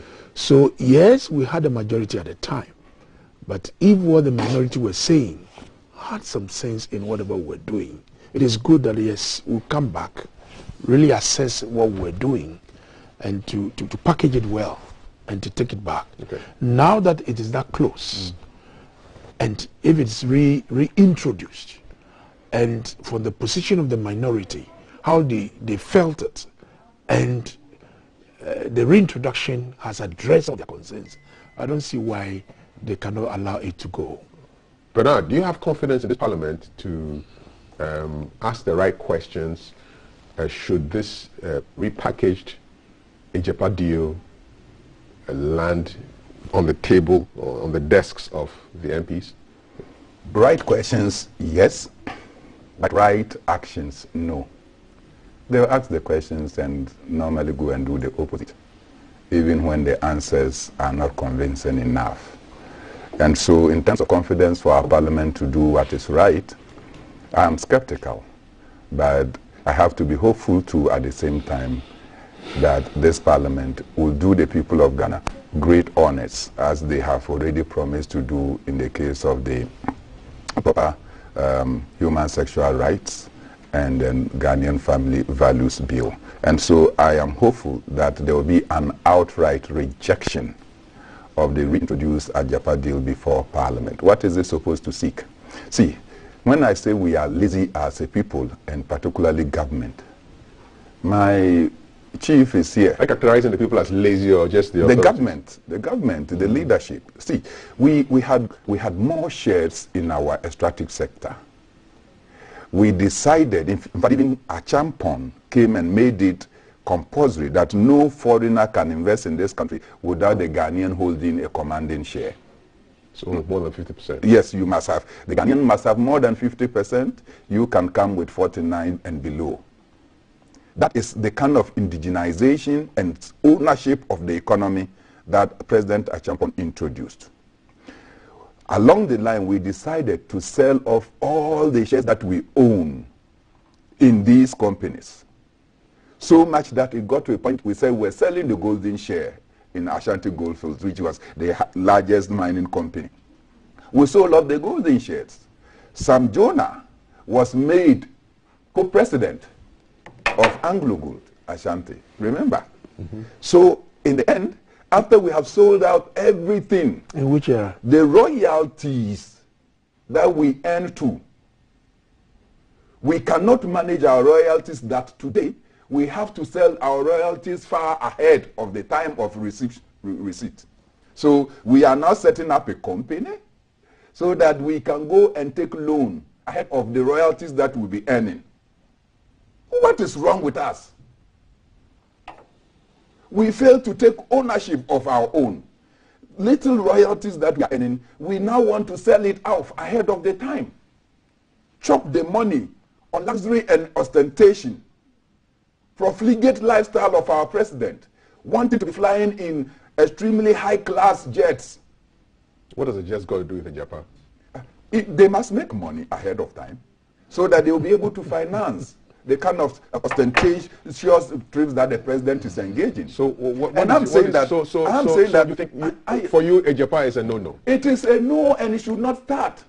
But do you have confidence that the Parliament... I'm saying that it's a no and should not start. And if Parliament wants to go ahead to pass this thing, they should remember that Parliament is a representation of the people. Do you think the NDC MPs will not toe the line of their presidential candidate, their former presidential candidate, Mr. Mahama? Well, because he has doubts about this particular deal. Well, I don't know whether there is a party decision on this, and knowing party organization, President Mahama is not the leader of the party. So probably they will be listening to the leader of their party. But I think that President Mahama also commands a certain influence amongst the MPs.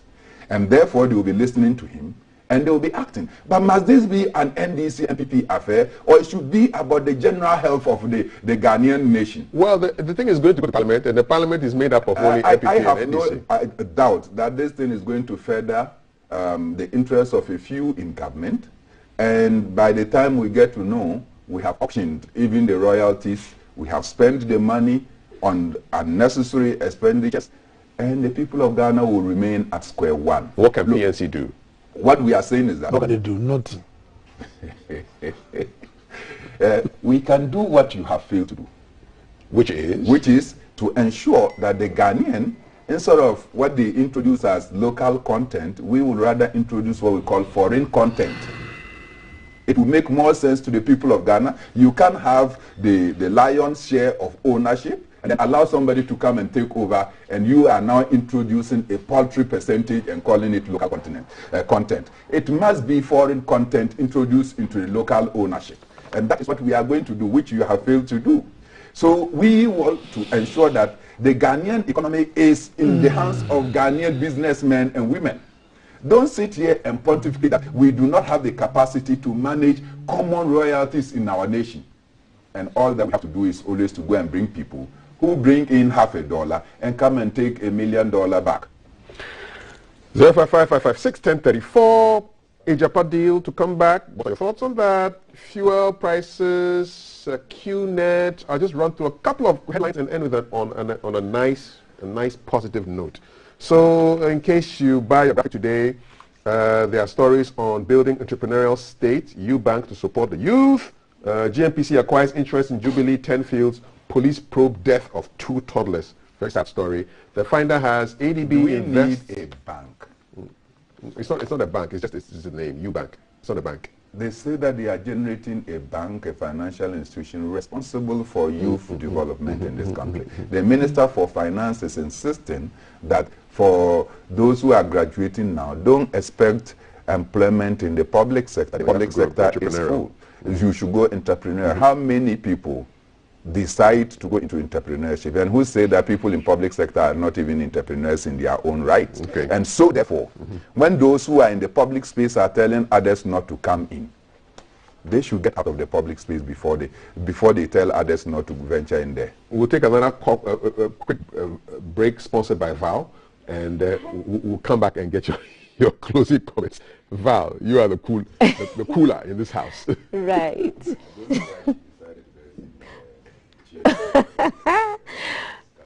Okay, guys, so since I'm responsible to cool things down a bit, I'm going to be connecting to Alan in a few. I'm going to be connecting to Alan in a few minutes. Alan is keeping an eye at a fuel station, and we are looking at fuel prices. And so the EMI ESS that we are going to Alan in a few seconds. And there is Alan on our screens. Alan, which fuel station are you at, and what's happening?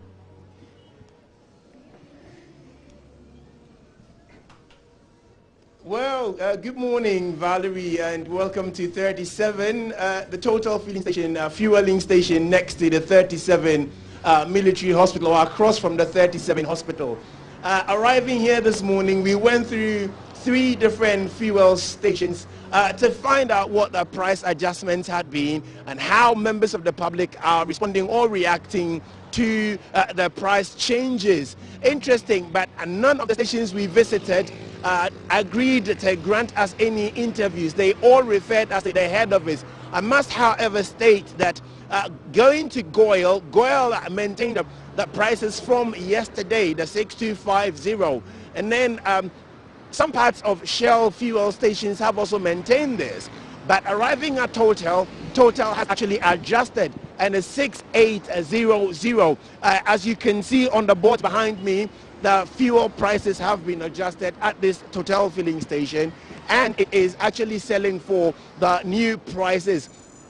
I spoke to a few commuters who's been here this morning to refuel, and it'll interest you to note that not everybody has taken the price adjustment in very lightly or lightly. Indeed, some have complained, although they will not want to speak to camera.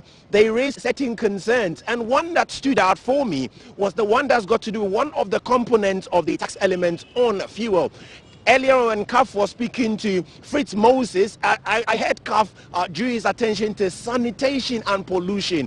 And interesting, the response was very heavily dwelt on pollution as opposed to sanitation. And this is the issue a commuter raised earlier on when I drew his attention to the fact that there is also, among the many taxes on the fuel prices, is the element of sanitation. And his argument was, if I pay Zoom Lion to collect my refuse, why do I have to pay for another refuse collection on my fuel purchases? This has been some of the sentiments raised. One also mentioned how it is now costing him the value of 70 liters to run a 40-liter journey across 2 days.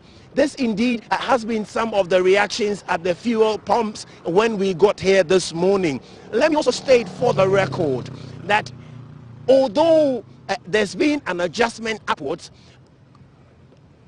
commercial drivers are yet to put this increases or slap these increases on the fares to their customers. A few of them I interacted with would tell me that as it is now, they're only waiting to hear from their superiors, i.e. the various commercial driver unions, to see what their next move will be. If there should be anything after all, we can only expect that this adjustment upwards will then have to be passed on to the end consumer, as it is always the case in this part of our country. Whenever there are increases on fuel, everything across board almost gets hit. This has been Keep an Eye at the 37 fuel station, coming to you live on hashtag GTV Breakfast. Back to you in the studio, Valerie. Right, thanks, Alan.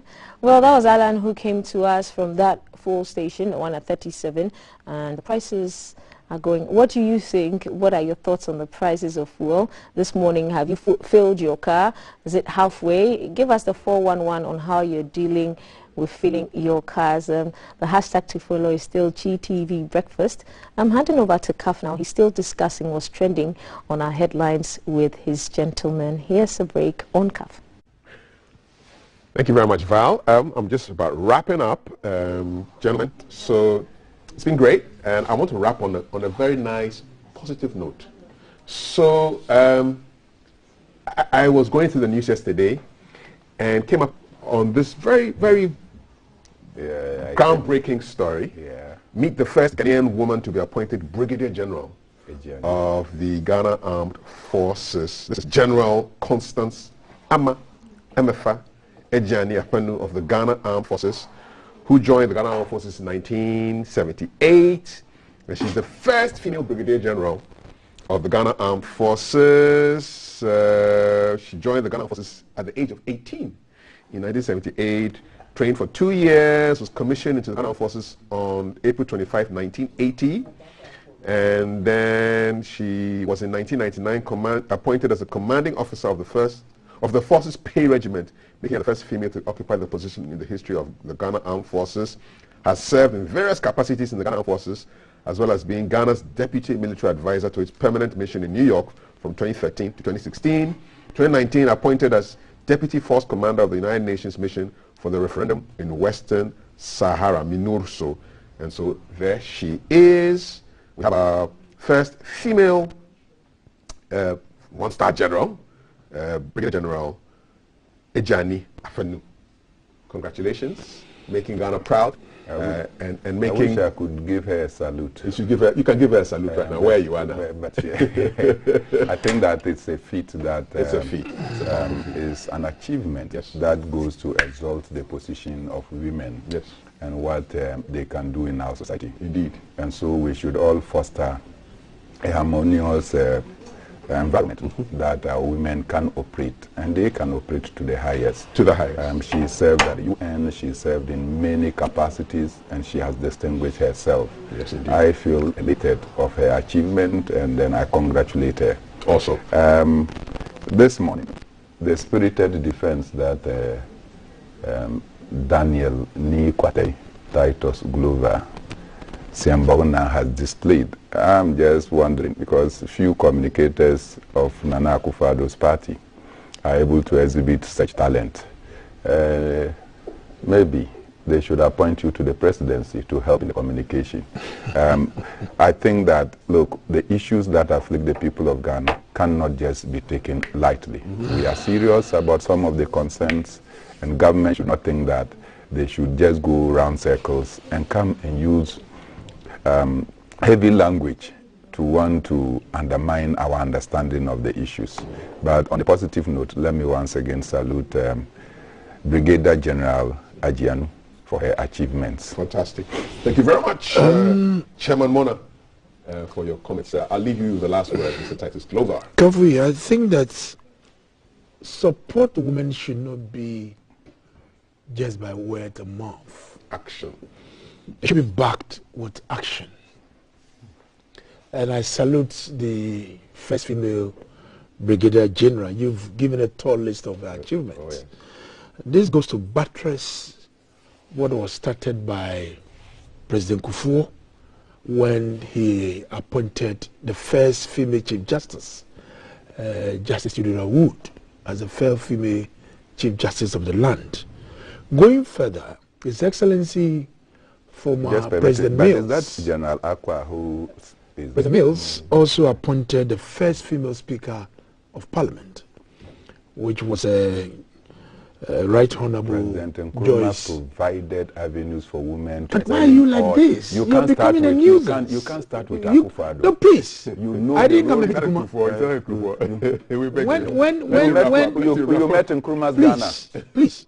Let me talk. You are an MP. You had the floor to speak. Why did you mention Nkrumah? Why would you start? Why did you mention Nkrumah? Which order? Where did you start from? The Speaker's order. No, my order. Please, just... Order!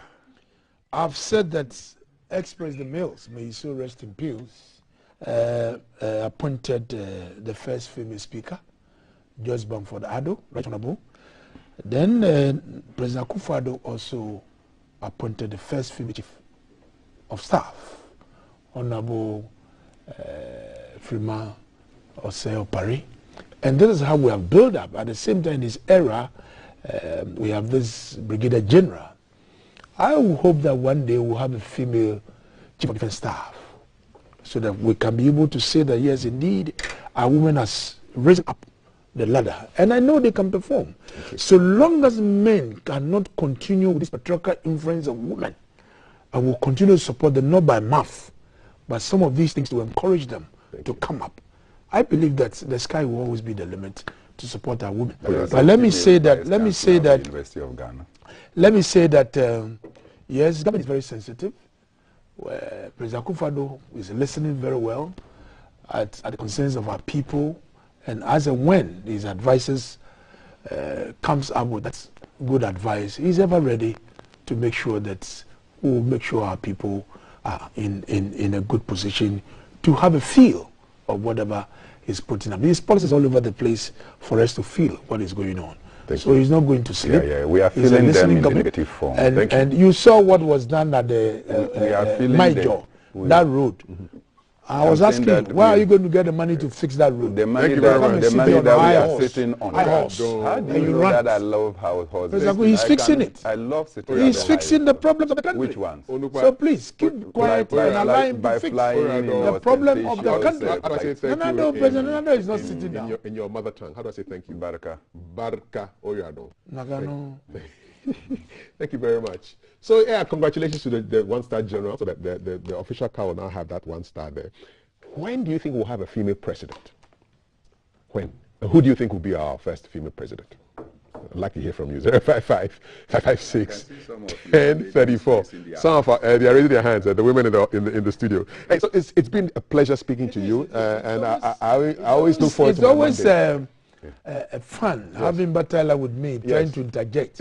Sometimes it's uncomfortable when I'm trying to explain what the government is doing. That's his style. That's why he's in Malema's beret. We were in this together. Don't forget, until the NPP won elections, we were in opposition together. And he used to enjoy my way of argument. And today he's at the flip side, and he doesn't think that the same argument should hold. Yeah. When the dance changes, when NDC was in power, you were talking. But I was with you on the show. When NDC was in power, is that how you were talking? When you criticize the initials are wrong. He's PSC. This man is PSC in Brazil. His hat is NDC. No, just like the general secretary of the NPP, who used to be with the National Reform Party, he's moved to NPP. National Shade Morning. It's National Shade Morning today from Messrs. Titus Glover and Mona. Thank you so much, gentlemen. Thank you for enjoy. Have a good day. Your day be better. All right. This is hashtag GTV Breakfast. There's more. So did you know when the first blog actually hit the internet? And what's with these bloggers who just drop news there just to make money?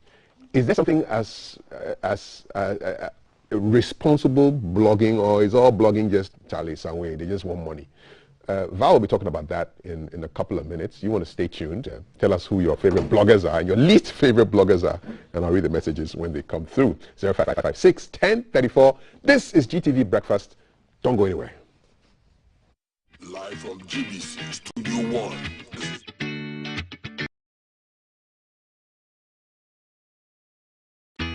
Live from GBC Studio 1.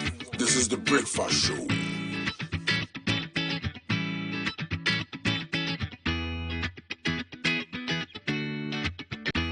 Live from GBC Studio 1. This is the Breakfast Show.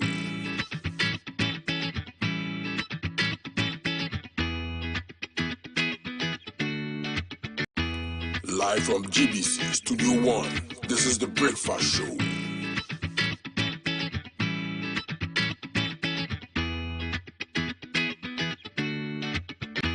Live from GBC Studio 1. This is the Breakfast Show.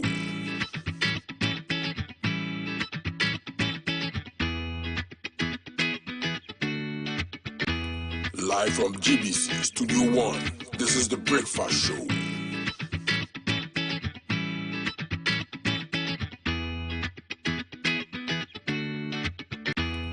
Live from GBC Studio 1, this is the Breakfast Show.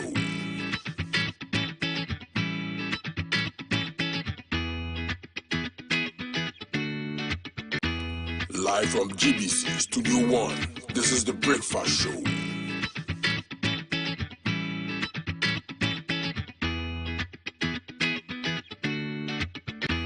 Live from GBC Studio 1, this is the Breakfast Show.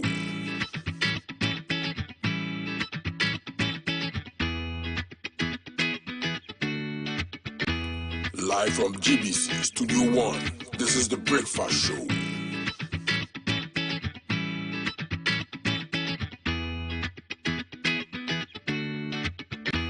Live from GBC Studio 1, this is the Breakfast Show.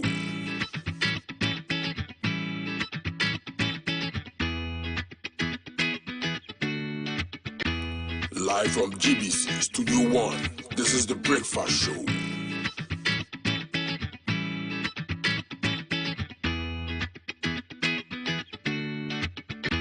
Live from GBC Studio 1, this is the Breakfast Show.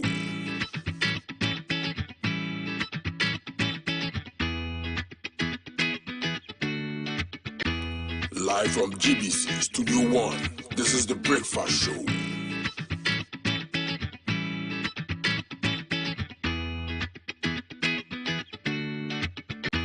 Live from GBC Studio 1, this is the Breakfast Show.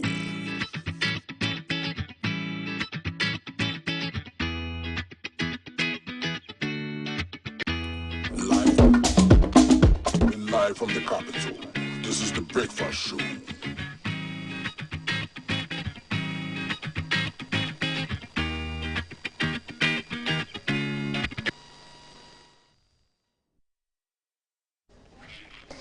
Thanks for staying with us. You're still watching Breakfast on GTV. We knew yesterday that we were going to have a sit down with the Honorable E.T. Mensah, but this morning we've got information that he's unable to join us because of circumstances beyond his control. So we sincerely apologize for our inability to bring you that sit down with E.T. Mensah as we advertised across our social media platforms yesterday. So we just needed to get that information out there. E.T. Mensah will not be joining us at the breakfast table this morning due to circumstances beyond our control. We are keeping an eye on fuel prices, and my colleague Darrell Allen has been going around the pump stations to check on what the prices are. We spoke to him earlier. Valerie spoke to him a bit earlier.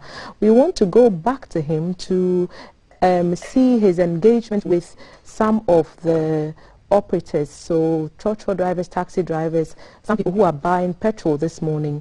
He's going to sample a few views from those people, and then you would have a better idea of what to expect if you step out into town, and whether you're driving or in a trotro and you have to buy fuel, you have a basic idea what to expect. So we'll be going over to Darrell very, very shortly, and we'll pick his thoughts on, and the thoughts of the operators on what the prices mean for them today. Alan, good morning. What more can you tell us with your from your engagement with the drivers?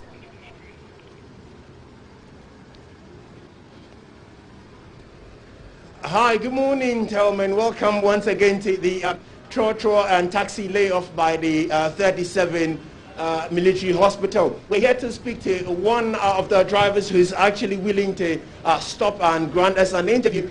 Master Mpacha, morning. Good morning. Me Pacha Pomu to say.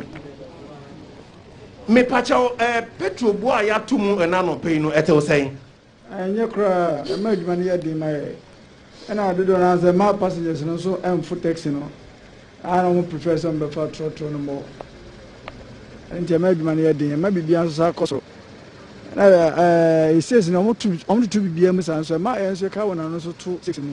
Jamaican by Russian, be a tumbica bonnet of a pentiment so be the petrol the 6 no by Yamaka and no. Jamaican ya didn't my pa.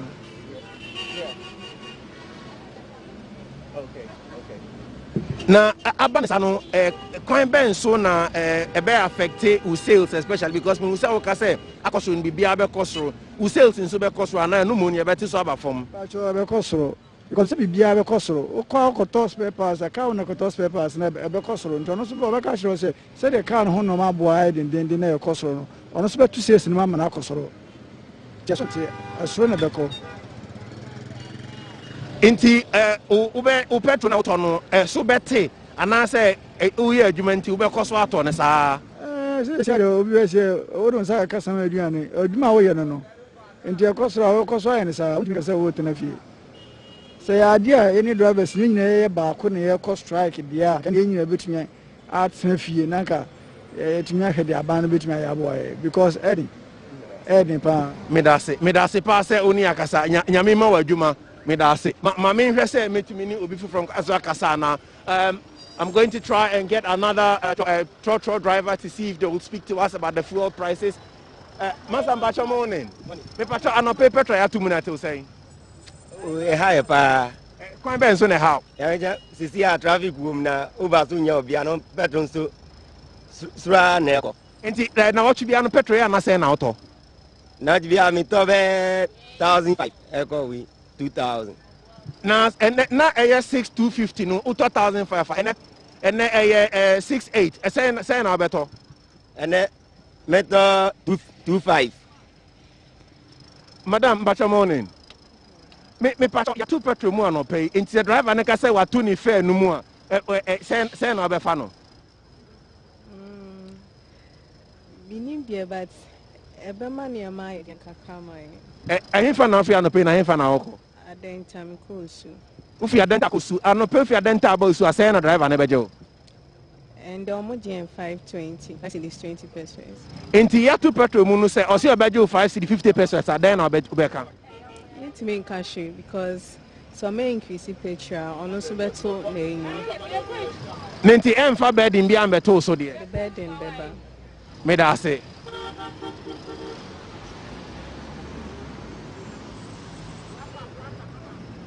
okay, so that's the view of a few commuters. Well, he's also on the move, so I can't speak to him. But we're still trying as much as possible to speak to some. I'll see if I can go and speak to a food vendor and see what the view of the food vendor is relative to the fuel price increases this morning. I'll be crossing over. Let me just be a bit careful not to get run over by any of these commercial drivers.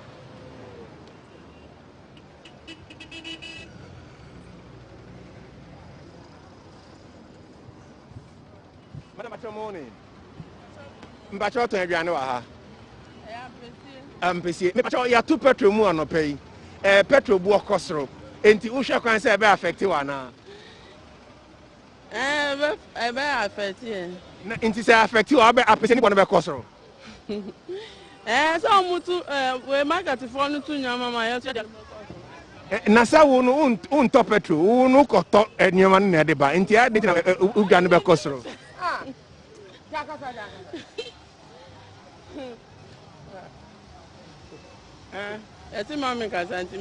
Oh, Mama, I didn't say Mama Kasa. I didn't say petrol na ya tum ina me bisa no ho asem. Udem. Ya so nka kiri petrol na be kasa nya tem. Me bisa ni petrol ni. En se minine kasa o na lama na jai.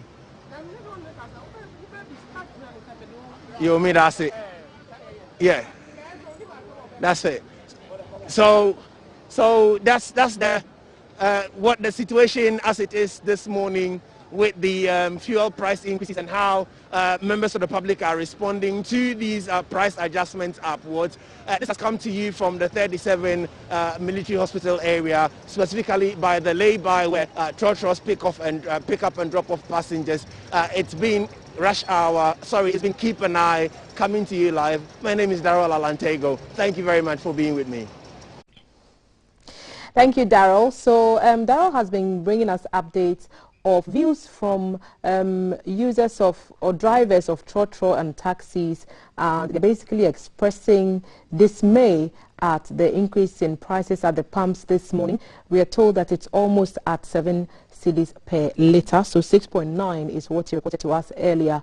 So trotro drivers and taxi drivers are not happy, and we saw at least one passenger complaining that those increases may be translating into fares, and that would further complicate or increase in people's expenses for the day. So views from drivers, they're saying it's bad for business. Taxi drivers complaining people are going on trotro and not more on taxis because of the cost. So we'll keep an eye on that situation, and as it develops, we'll bring you further details. Remember, the show is interactive, so you can get across to us through our social media platforms using the hashtag GTV Breakfast. And our WhatsApp number is 055 5561034. Quick shout to our brilliant sponsors, Awake Purified Mineral Water, Shoulder Clippings, and Adonko Next Level Energy Drink. And still ahead, Valerie will bring you a next level conversation on blogging and how to do it responsibly. You don't want to miss that. Stick and stay. We'll be back.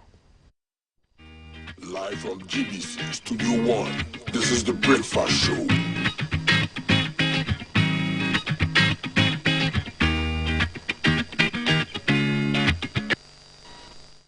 GBC Studio 1, this is the Breakfast Show.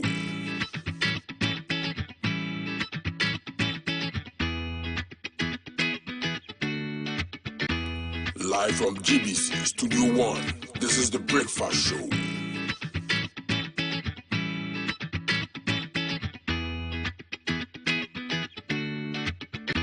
Live from GBC Studio 1, this is the Breakfast Show.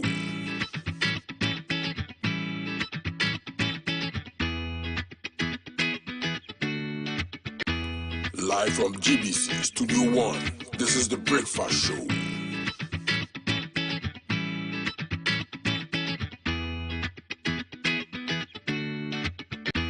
Live from GBC Studio 1, this is the Breakfast Show.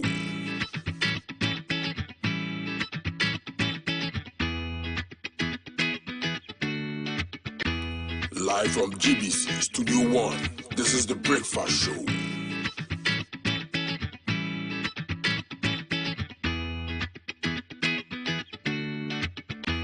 Live from GBC Studio 1, this is the Breakfast Show.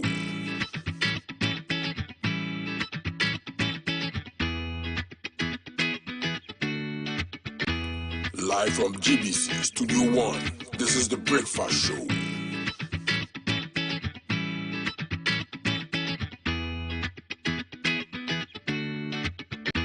Live from GBC Studio 1, this is the Breakfast Show.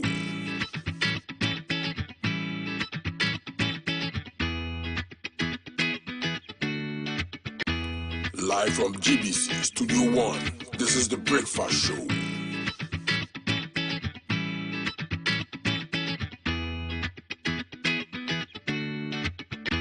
Live from GBC Studio 1, this is the Breakfast Show.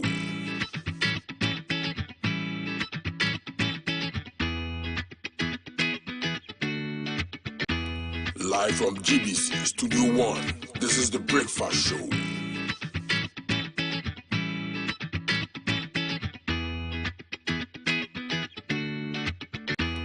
Live from GBC Studio 1, this is the Breakfast Show.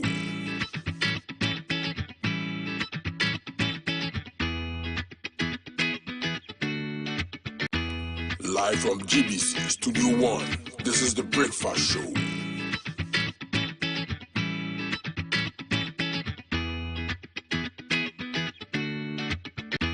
Live from GBC Studio 1, this is the Breakfast Show.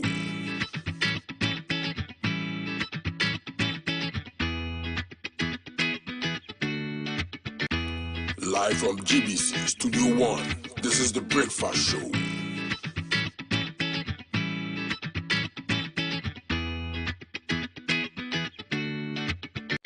Breakfast Show. From 1921 to 2021. GBC Studio 1, this is the Breakfast Show.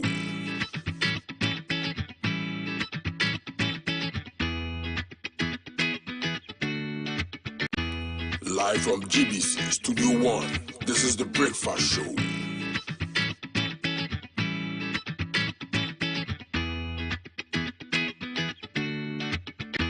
Live from GBC Studio 1, this is the Breakfast Show.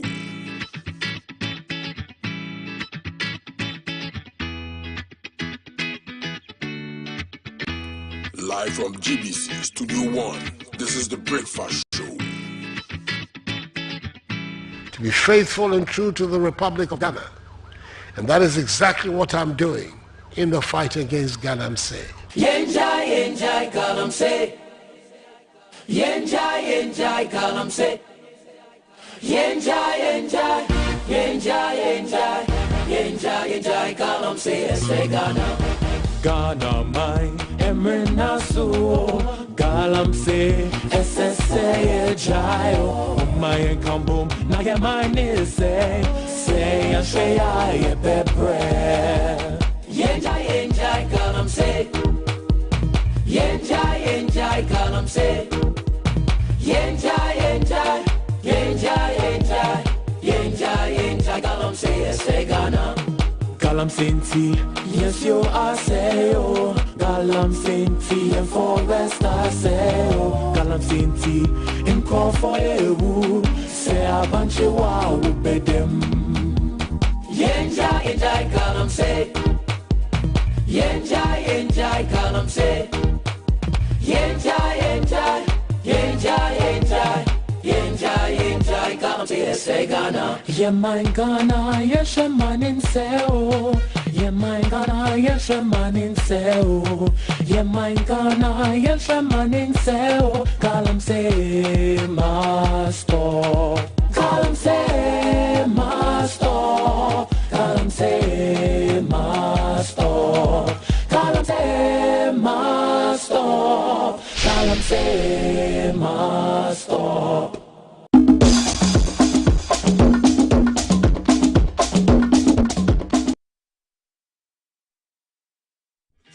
This is the Breakfast Show.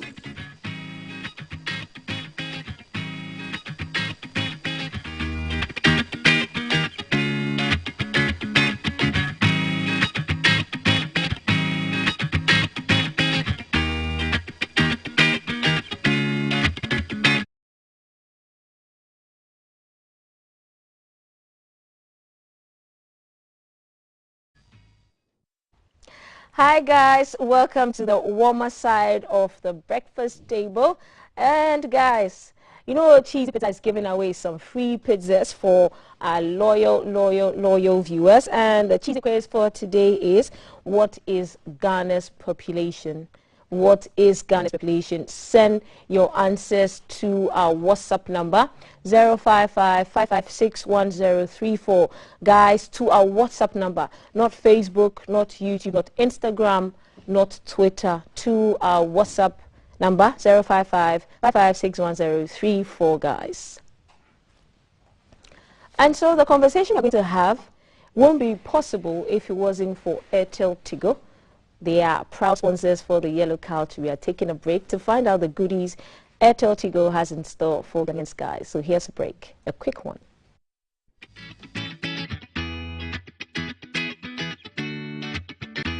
Live from GBC Studio 1, this is the Breakfast Show.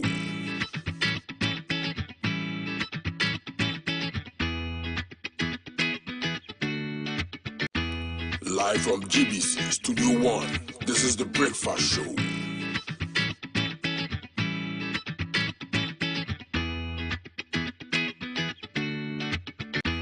Live from GBC Studio 1, this is the Breakfast.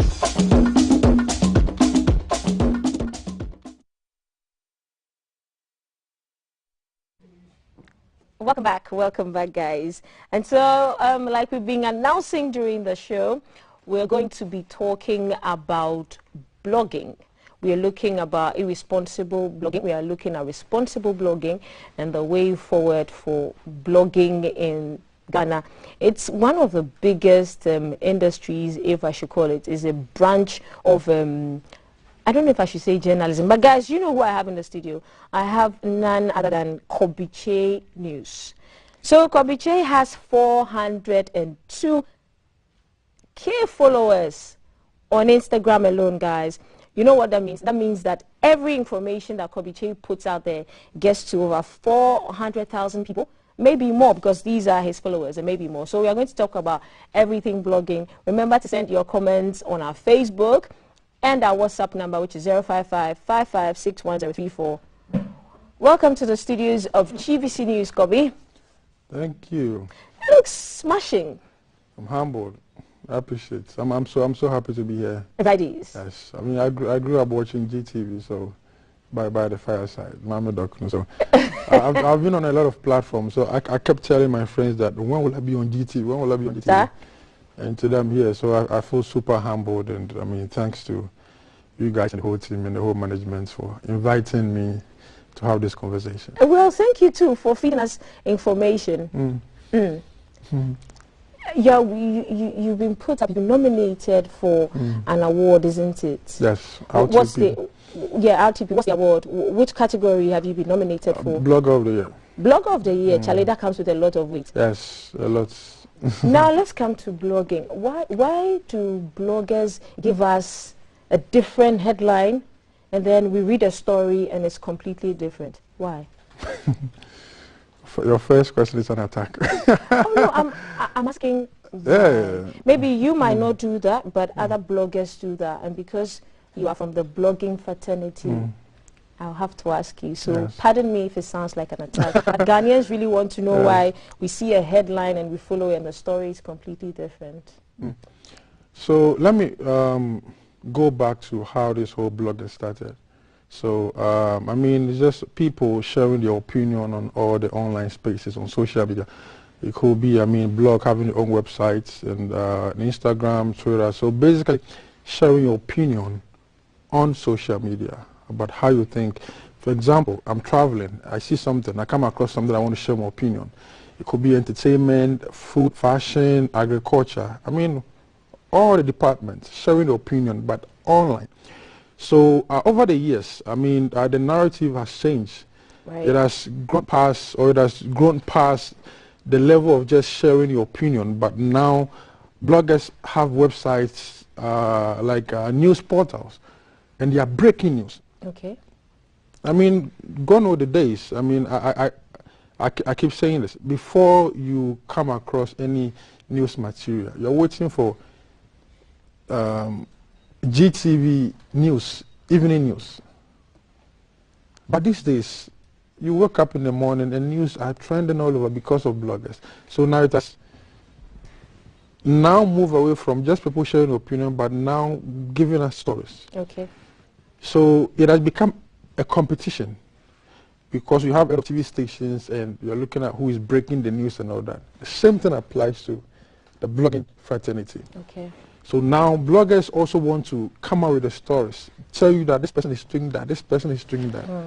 So now the competition has become how to get the engagements. Right. Because after, I mean, you guys are doing all the works, there's a bit of business to it. And so you are thinking of what you can also do to get the numbers, to get the views. So bloggers are now also thinking of what can they do to get the numbers, the engagements, the subscribers on YouTube and all that. So that has actually resulted into people coming out with using fake headlines. Because you see a headline like Kobiche has done that. You open the article, because chunk of Ghanaians, a lot of people now, a lot of people don't even read, want to go to the content. They read the headline and that's okay for it. And because, so bloggers have, some bloggers have capitalized on that. And so once they know that when they use the fake headline, you're going to click. I like what you just said. When bloggers use the fake headline, we're going to click. So you deceive us into following your headlines to get traffic. Basically, that's what's happening now. So that's what some people are doing. But for me, I'm coming from a school where I don't believe in those things. Because I believe that in as much as that we are all trying to get the traffic engagement, we need to also think about work ethics. In as much as that we are freelancers, because nobody, body. Can you pause? When you say freelancers, what do you mean? Is it freelance journalists, freelance bloggers? Freelance bloggers. Freelance bloggers. Because they are not being controlled by any organization or anybody. Because I'm in my house, I've created my website.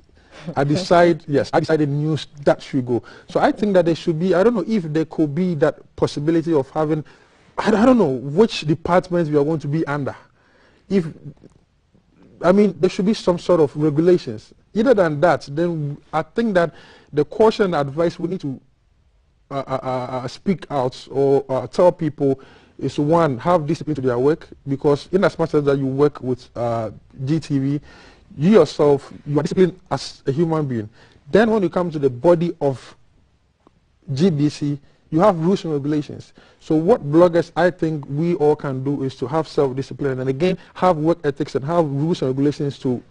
Okay, so not to cut you, how long has it been since you started blogging?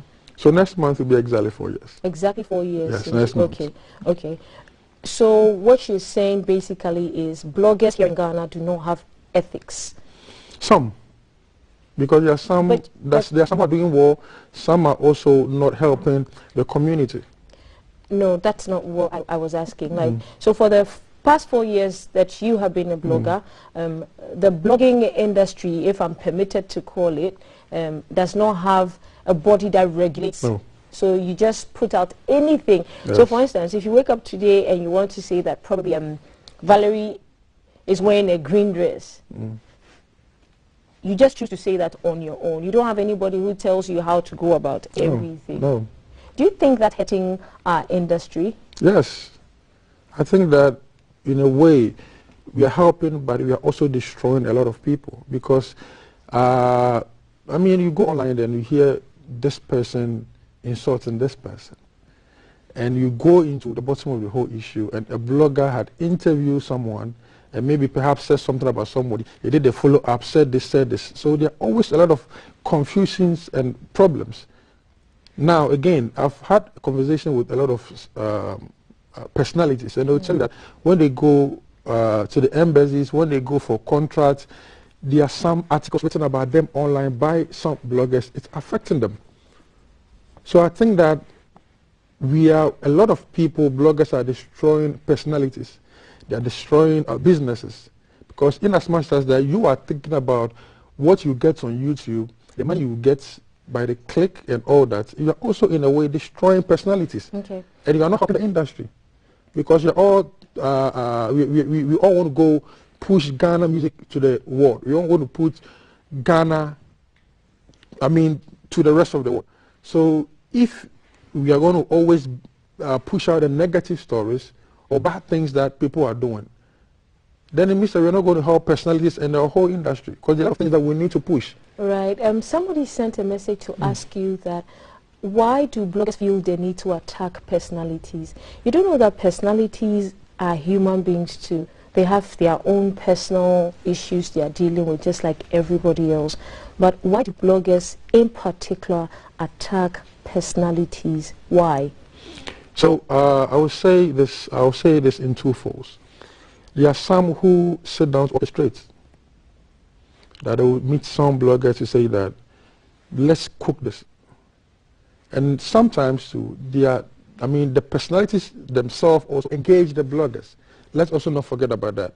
Because a lot of people, we are in a world of social media and now people want to trend. You wake up and everybody's trending. You don't even know the value of what the person is doing. But you guys make it so. I mean, calling a spade a spade. Bloggers are responsible. Some. You're a blogger, so Yes. I'm sorry, I have to keep the whole, yeah. Bloggers are responsible for all the drama, the Yes. beef and everything that happened. 90% of it is caused by bloggers. Yes. And half of them don't even know the issue. And you're sitting here, you have 402K followers, and you're telling us that the blogging industry does not have ethics to follow. For me, I think it's sad, yes. It's sad. Earlier, before we came on air, you said that you think the GJA should come up with something. The GJA is the Ghana Journalists Association. Maybe we should take it to the National Media Commission. What do you say? That is very good, so that they can also protect and manage some costs. When they see that you have written bad news about someone or any content regarding to negative news, let's try and help pull those stories down. Or let's see how best we can have a way to approve people to know that this person is certified. Okay. Kobe, have you ever cooked a story? No. And you know it's not true? No. Okay. Have you ever written a headline that has a different story? Have you ever done that? No.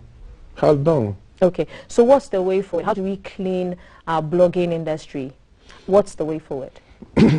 I think, like I said, the way you're doing this, yeah. If you need water, Awake is here. You can drink some. I love Awake. So I think that I said earlier, because we are not having anybody yet, what we can do is to basically, advise the young guys coming, and also to the bloggers out there, that we need to be responsible of the materials and the contents that we put out. And again, let's also try and have our personal work ethics that will govern some of the things that we do. And if you are a personality and you think that a blogger has written any bad story about you, I think you should also come out. There are a lot of lawsuits out there that can address some of these issues. There are some personalities who have actually sued majority, bloggers, majority and of it's worked. Yes. But then bloggers still find a way up to some mischief. Why? That's the question everybody is asking. And then there are also the personalities who pay for negative stuff to be written about their colleagues. Have you ever, not to mention names, but has somebody ever approached you and said to you, hey Kobe, write this story and say this and so about this person? No, I think that would be even hard for them because of my personality and how I do my work with my ethics and my self-discipline. I don't think it will even occur to someone to come and tell me that I should write a bad story about someone. I think that for me, it's a no-no for me. Right. And then also, why do some bloggers, if it's somebody's birthday party, if it's a personality's birthday party, why do bloggers follow them around and it's their birthday? News my I wish you had your own way to invite the people who do those things. No, you blog about them, so I'll ask you. But because I don't do that. Funny enough, I do that because, and I agree with you. You've seen today and if you go on my page, you don't see those things. I don't know if you had time to visit my page. Yes, I did, actually. Yes. If it's your birthday, but you see, sometimes the reason why most of them will probably have to do that because again it's business. So if let's say if you are celebrating your birthday, you want the world to know that it's your birthday. No, I don't so want you invited the world to know. Yes, so it is personality. Some people want to put their birthdays out there. You understand? So I don't know how I have to question them, but some want to put their birthday question parties them, but tell them there. that look, there are pressing issues in Ghana that we need to solve. Can you celebrate your birthday on your page with your friends? Can you not shove it down everybody's throat? Let's talk about. So I think what we can do is to keep the balance. I think bloggers must start. When we started this whole thing, I was one of the people that played integral because I was talking about it. I felt that it was my core responsibility. You mentioned my followers. Those numbers are my community. I control them. Everything that I put out there influences them. So I think bloggers in Ghana should have in as much as that we are doing the entertainment bits, let's also get on board to address pressing issues. Because now social media is wide. If every blogger out there would be like you and dedicate a fraction of their time on social media to talk about social issues, real pressing social issues, I think Ghana will be way better off than, somebody has gone to do their hair, somebody has, and you guys shove it down after. You go on your timeline in the morning, and people don't even want to go on social media anymore because everything out there is... Why must you shove it down our throats? Right. Let's talk about Funny Face. Bloggers, apart from the fact that he goes on his phone to do his own thing, bloggers are the reason why this whole thing has become murky. What are your general thoughts about what's happening with Funny Face and how bloggers and the social media rouse and everything? You have 402K followers. If you were to write a story about what's happening with Funny Face, what would your headline be? For me, I've not actually written about Funny Face's issue right from the onset with the Vanessa issue. You know why? Because I sat down to notice that in as much as that he has his page and is putting those information out there, he's not sent anybody. Perhaps it will be content worth for someone. But for me, I sat down to ask myself, look at someone who is, quote unquote, depressed. I think that he's even come out to say he was depressed or sick or something. Yes.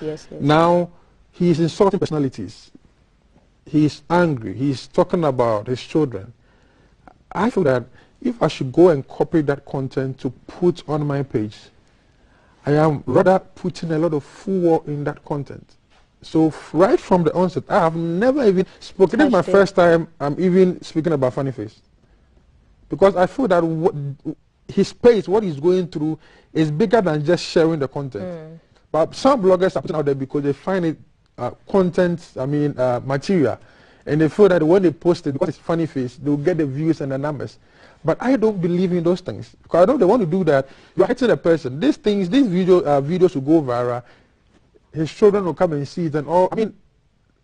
I feel that when personalities are going through a lot and they come on social media to show videos and talk, let's see how best we can really not fuel in a lot of, and let's find solutions. I think that's one problem we have in this country.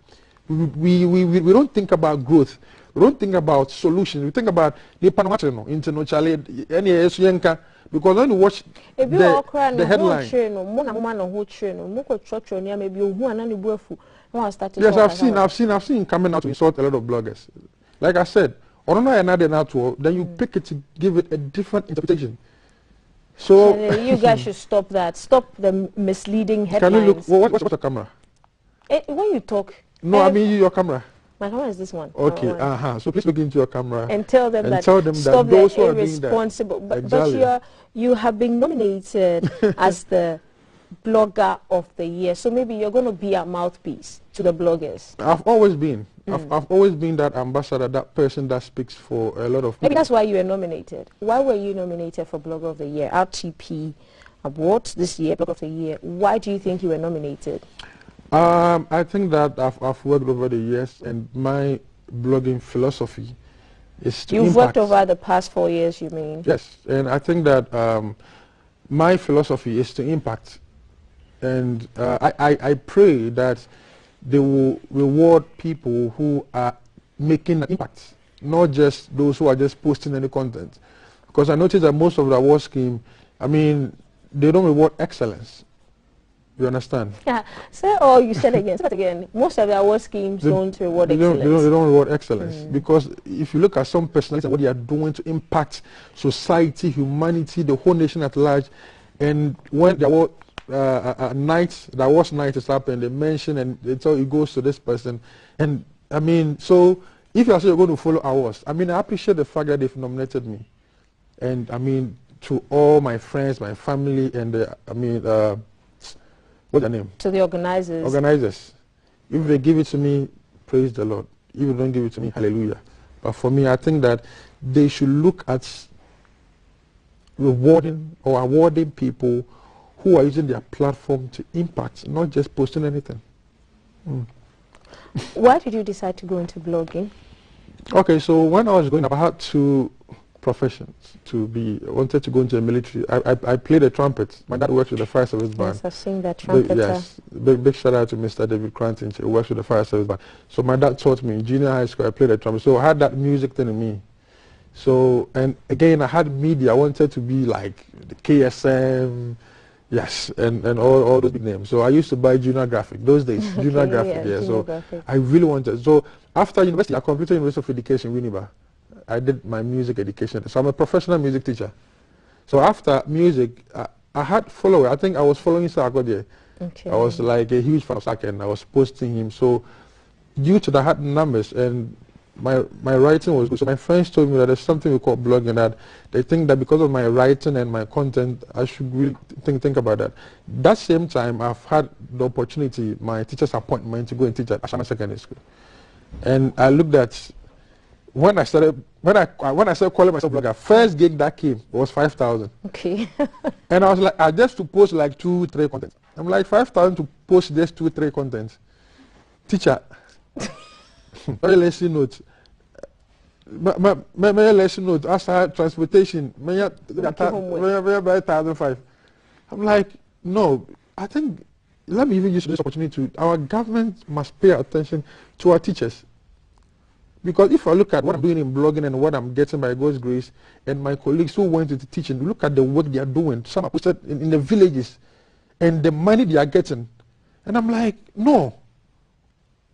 You understand? Yeah. So I think the government of Ghana should really pay attention to teachers, especially those in the rural areas. So because of that, I mean, I had to start blogging. And by God's grace, I told myself that I want to dare myself to be different. And trust me, you and your team here won't regret putting me on today. No, we haven't regretted. We are giving as insights. We haven't regretted. So blogging has been my profession. Alongside music, I mean, I go to churches to play trumpet, and I also go to schools. I mean, I speak to people about social media. And again, I think GES must also now have a curriculum or syllabus to introduce social media. Because now social media is the order of the day. You want GES to inculcate social media as a subject? Yes, as a subject. Because now a lot of the children are on social media. They're on Facebook. Let me give you an assignment. Go on Google and Google SHS girls in Ghana. Go to images. All the images you see there are girls twerking. They are sex tapes and all that. So we need to find a way to build a mindset. Because when the sex tapes do come out, the bloggers put them out. Apart from the bloggers putting them out, people personally put those images out. So we need to guide the children coming. Pause. Because you're talking about guidance. If someone wakes up and does not see a crazy headline about an SHS student who is twerking, will the person go and actually look at it and ask people to send them the videos? So I think, like we've had a conversation. We've influenced, and we're in the world of audiovisuals. Okay. So what we put out there as bloggers influenced a lot of generation. You understand? So my only advice that, I mean, I keep telling people, be careful the people you follow. Be careful the personalities that you follow. Because when you're following me and you wake up in the morning, and sorry to say, I am always posting pornographic. Indirectly, I am feeding your mind with pornography. So be careful the people with the personalities that you follow. Okay, Kobiche, who would be because we are trying to clean our social media, who would be the 10 go-to bloggers? 10? Yes. In Ghana? You being number 1, yes, in Ghana. Oh. That you know that when we go to their website, we are not going to see any misleading headlines, different contents. I think that number 1, Kobiche. Number 2, Kobiche. Number 3, Kobiche. Number 4, Kobiche. You see the misleading headlines. No, because I feel that. I mean, let me just use this opportunity to also big shout out to Amir Debra. Right. I think Amir Debra has been a pioneer of blogging in Ghana, and so he's someone that I look up to, and he's also got very positive and clean content. I'm going to shout out to Elon Bini as well. Oh, Elon Bini, N1 DJ. I think now Bobodi. Me feel also Kobiche. There be say 10. It's the first 5. It was something we didn't show. Into the big shout out to that's why I came back. So big shout out to Elon Bini, NY DJ in Kumasi, works with YFM, George Brayton. So I think that these guys. Are there women bloggers? Are there women bloggers here in Ghana? There's one girl that has started, Julia. Yes, Julie. So she's the only female blogger currently? I think more. And again, people, when we talk about blogging, people think about entertainment. People can go into agriculture blogging, health blogging, fashion. Because you've completed school, you have a background in health. You like social media. Start writing about health. So that when there's a health conference and all those things, you'll be the go-to guy to go with. Because also be a startup, or train about SAC or the Shatawale Stone Boy. If you don't have the interest, start writing, create a niche for yourself. You understand? Because there are a lot of departments. Fashion, food, agriculture, technology. A lot of companies come to Ghana. They want people to review their phones and their machines and their air conditioning products. And there's no blogger out there who is into tech. So if you have completed Kwame Nkrumah was University of Legon, the knowledge that you've acquired, she say a system netting. Who cast all trainers are banner for you. So let's be smart and capitalize on social media. Positively, there are a lot of things. As we speak, there are a lot of people who are also using social media to their advantage. Yeah, doing good things. You understand? So let's all, if you're watching me and you're a university graduate, capitalize on the area, the subjects, the course that you read, create a niche on social media. Anytime people want to read content, that is where they will go. And again, let's also advise the readers, the audience. Right, yeah. They throw a lot of energy into those bad news that some bloggers put out there. You understand? Because the two one I'm share so nice interview, and sometimes I blame our personalities. I interview big personality, and instead of him or her to share that content, he will not share. But when a blogger writes something fake, then he will forward that energy, post it, repost it, retweet for his followers to see. But when I write a nice article about you, you don't retweet for your fans to see that this is the good news about you. Okay. So why do you guys do that? Let me ask the three of you. You see, people consume content differently, and there are people who think blogging they're concern. That's a perception. How do you change those perceptions? I think recently I posted on my Instagram that 80% of Ghanaians, the perception is that blogging is about gossip, and I have people attacking me, and that's the truth. I've worked into corporate offices, and it's a big challenge. When I mention my price, they go like, it's after when they go and check my bio, my content, and they will agree that Charlie, I'm worth this money. But should I always move into offices and explain myself that I'm different? No. What would you think has been your most successful post, and why do you think it made such a big? So I started an initiative, Go There with Kobiche. So I tweeted, I posted that this is an initiative that I want to look into, fiscally challenged. So when I tweeted, I told people that I needed to help the fiscally challenged. So I needed wheelchairs, and I had over 20 wheelchairs. And I went to the central region to share. I mean, it's all over on social media. So for me to use my platform to ask for people to help me go into the villages to help people who have been on the floor for years since birth, now to give them wheelchairs, I think that is priceless for me. Why did you do it? Because I needed to also put smiles on the face of people. I've seen DTV doing a lot of people. I mean, corporate social responsibilities. As a blogger, I mean, I think that I also have to use my social media, the money that I get, the small token, to also use to impact people, not just about just writing the story, but also create a department where I can look into also helping those in the deprived areas. Okay. I have always... Okay, go on. I have always said, sometimes I say it as a joke, but I really mean it, that we need an IQ test before anybody gets a social media handle, whichever, whether it's Twitter, YouTube, wherever. So you want that to come from Mark? I have always said that we need to have an IQ test before you know that process we go through before you get, there has to be an IQ test somewhere. Do you agree with me? Yes, but then again, if you are logging on to that platform, if you are logging on and maybe you don't have that IQ and I have it, I can take your phone and help you. No, that's not what I mean. So what do you mean? For instance, so people should be assessed and be found to be mentally competent before they are allowed on social media. Yes, that's what I'm trying to say. No, do you agree with me? But I have my phone. How can you control what? Just give to Kobe, let him pass the test for you, and you are exactly. That's what I'm saying. Once I have your phone, I can help you. I can help. So I think that would be very hard. But I think we parents, there's something I call the digital responsibility citizen. The same way you train your child that when you are not there, the child will know that he is not supposed to do this. Digitally, when you train your children at home, they will know that mommy has trained me. I'm not supposed to go to watch this content on YouTube. So parents, right from birth, it should be a mindset, it should be a training that we should inculcate the training of the children. That as you are telling them, when it comes to the online space, let's also develop a strategy to guide the children so that when we are not there, they will know even the channels to watch on TV, the radio programs. Yeah. Are you a parent?